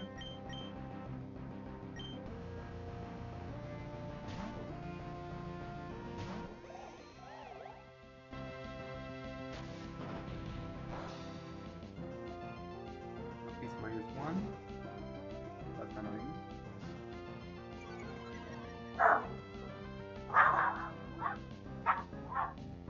This should be Flamethrower. Let's not see Drown Claw, please.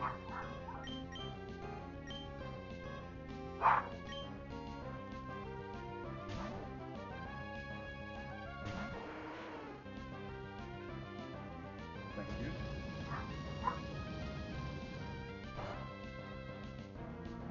And this is guaranteed Scorching Sun. Yes.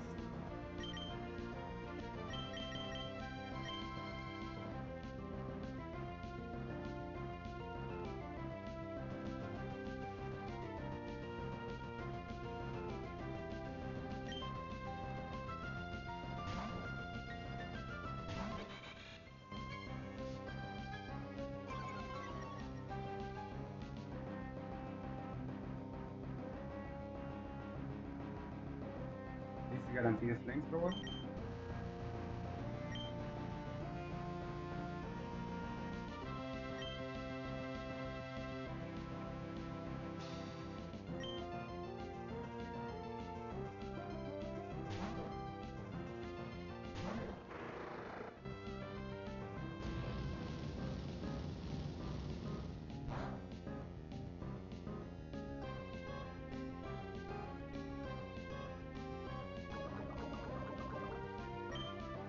Ice Fund.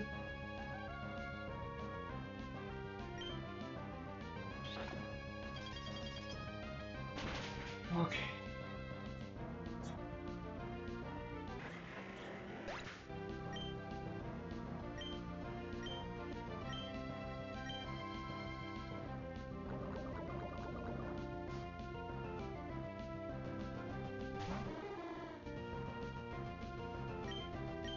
Sir.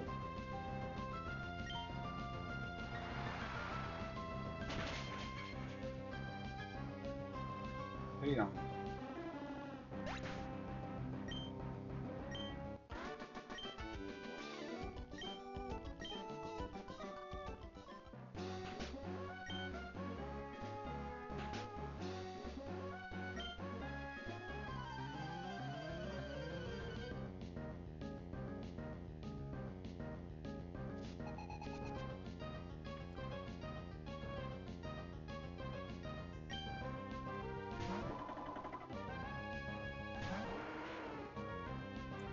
So this is guaranteed high jump kick. This is a kill. We're gonna go with it.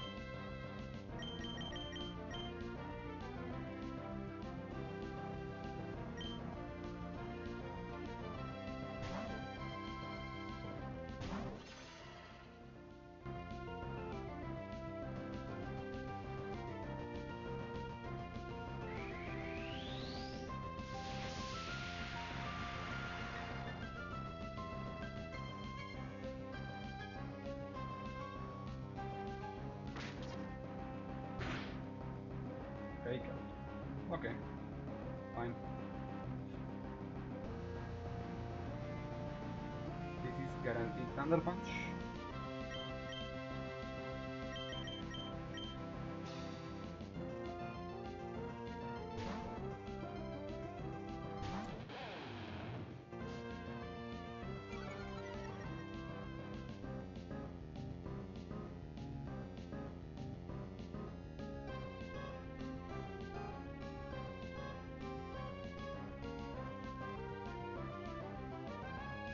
Oh. It's 16 PP high jump kick, not 5. Fuck.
more likely to miss than to.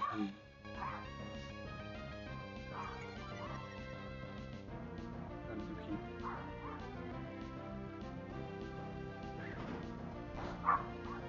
Than to crit.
It's most likely Thunder Punch.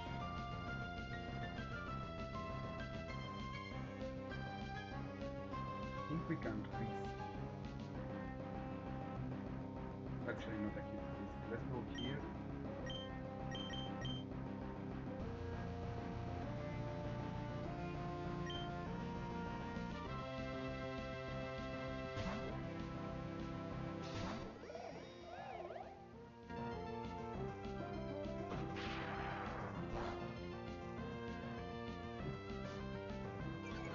No, he's -1. We outspeed him now.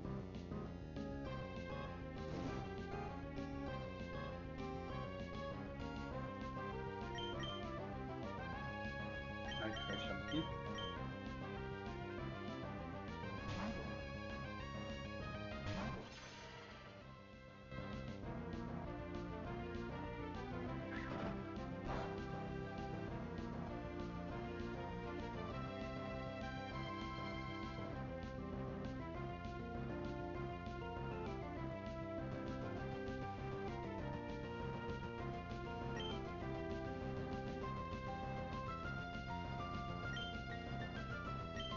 Thunder Punch.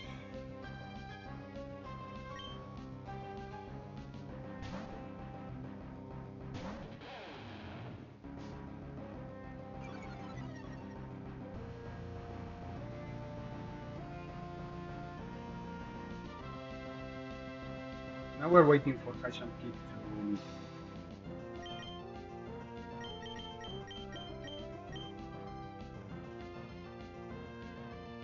Could not miss. If it doesn't miss, we repeat it over.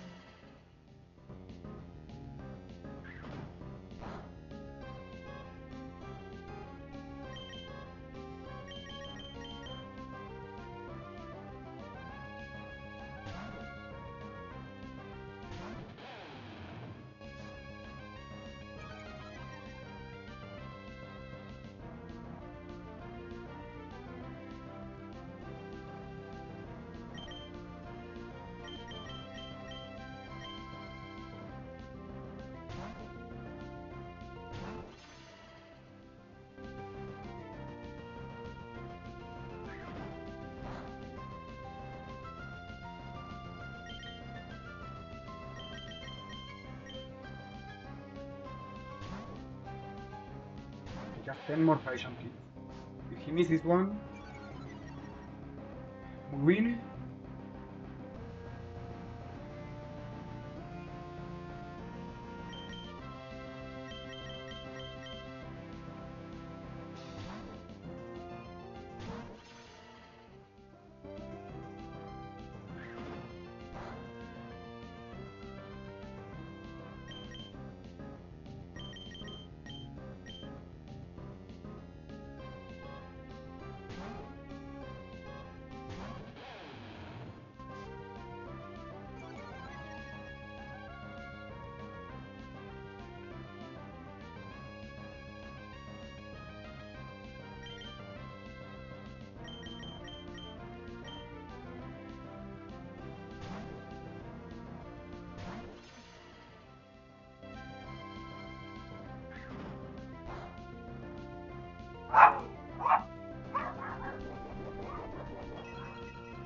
while resisting -6, and he's still doing that much damage. That was the ace one.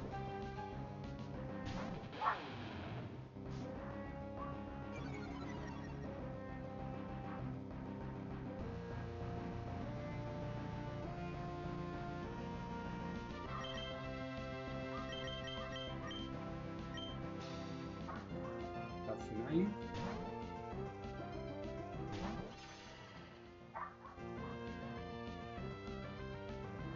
Finally! Okay,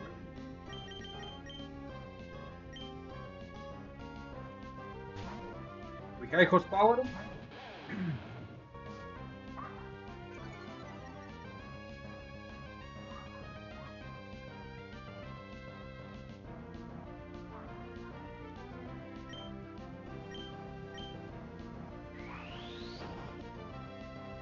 Now it's Bambi.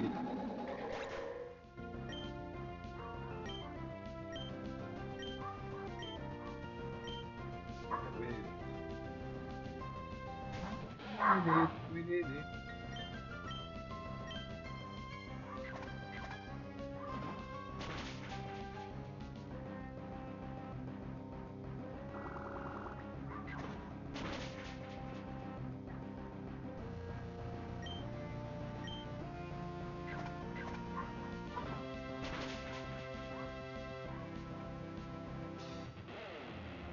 Okay, Kami kills these two. Then he kills these two. And then let's kill this one. Then he kills this one. Sharpedo kills this one. And then Crocodile kills this one. Fuck you with safety dog.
Let's see.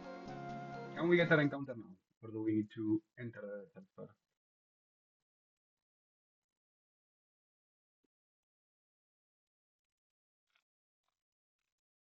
So there's one battle, and then we get an encounter. I think we can do war battle.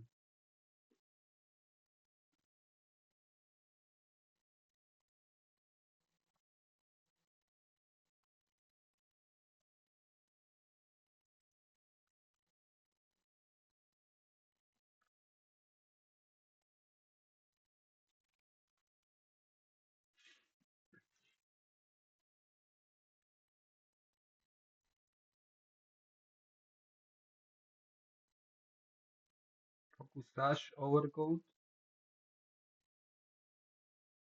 That's probably dice to Ape, Stoutland, Silk Scar, Sandrush,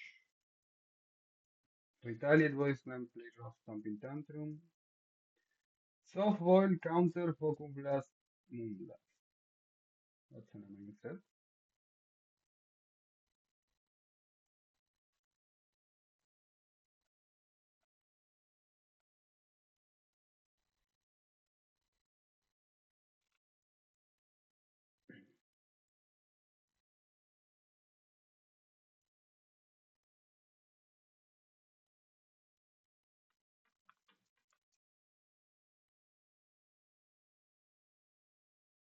Okay, we can kill Ivani with Ape.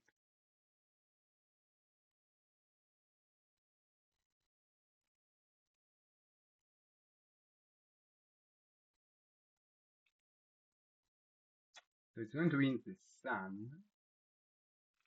So I think it's going to be fast as fuck.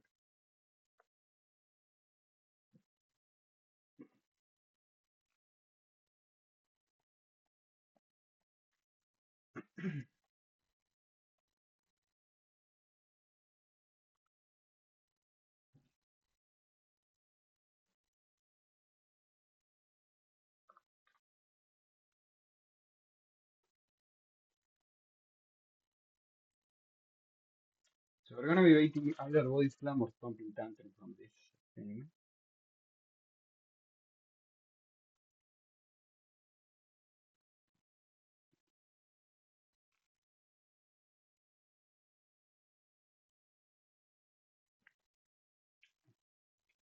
Mach Punch is not enough damage for this. Even if we get him to -1, he's still gonna be stupidly fast, right? We outspeed him at -1.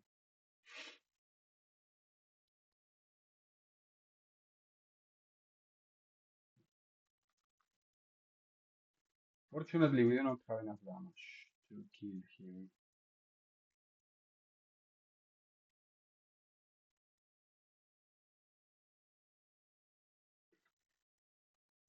How about Hami? Hami with Stomping Tantrum.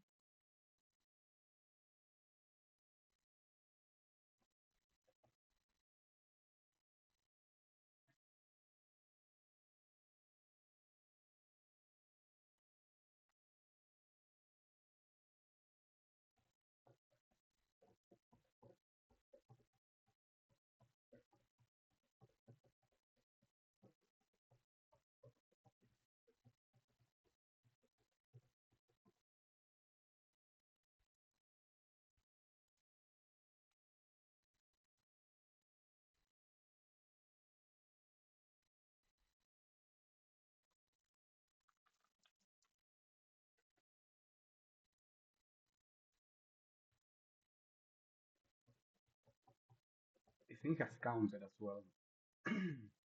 That's super annoying. So we probably want a special attacker to kill it.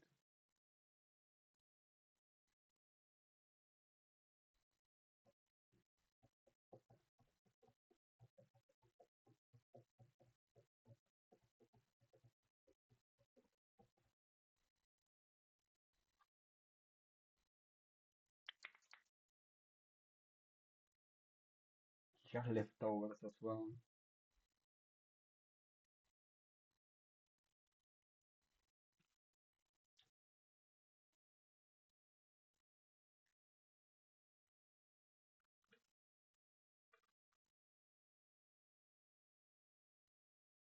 This is an annoying set. We basically have to spam Flamethrower and just because he can Moonblast.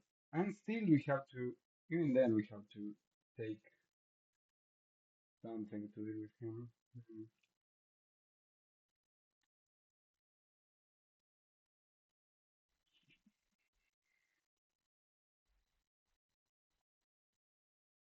Yeah, this is why we need a Metal type.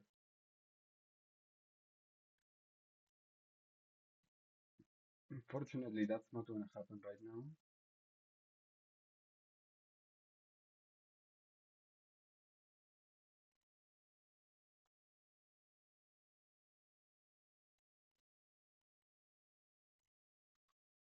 With bait bow, we can fake out, we can bait fake outs.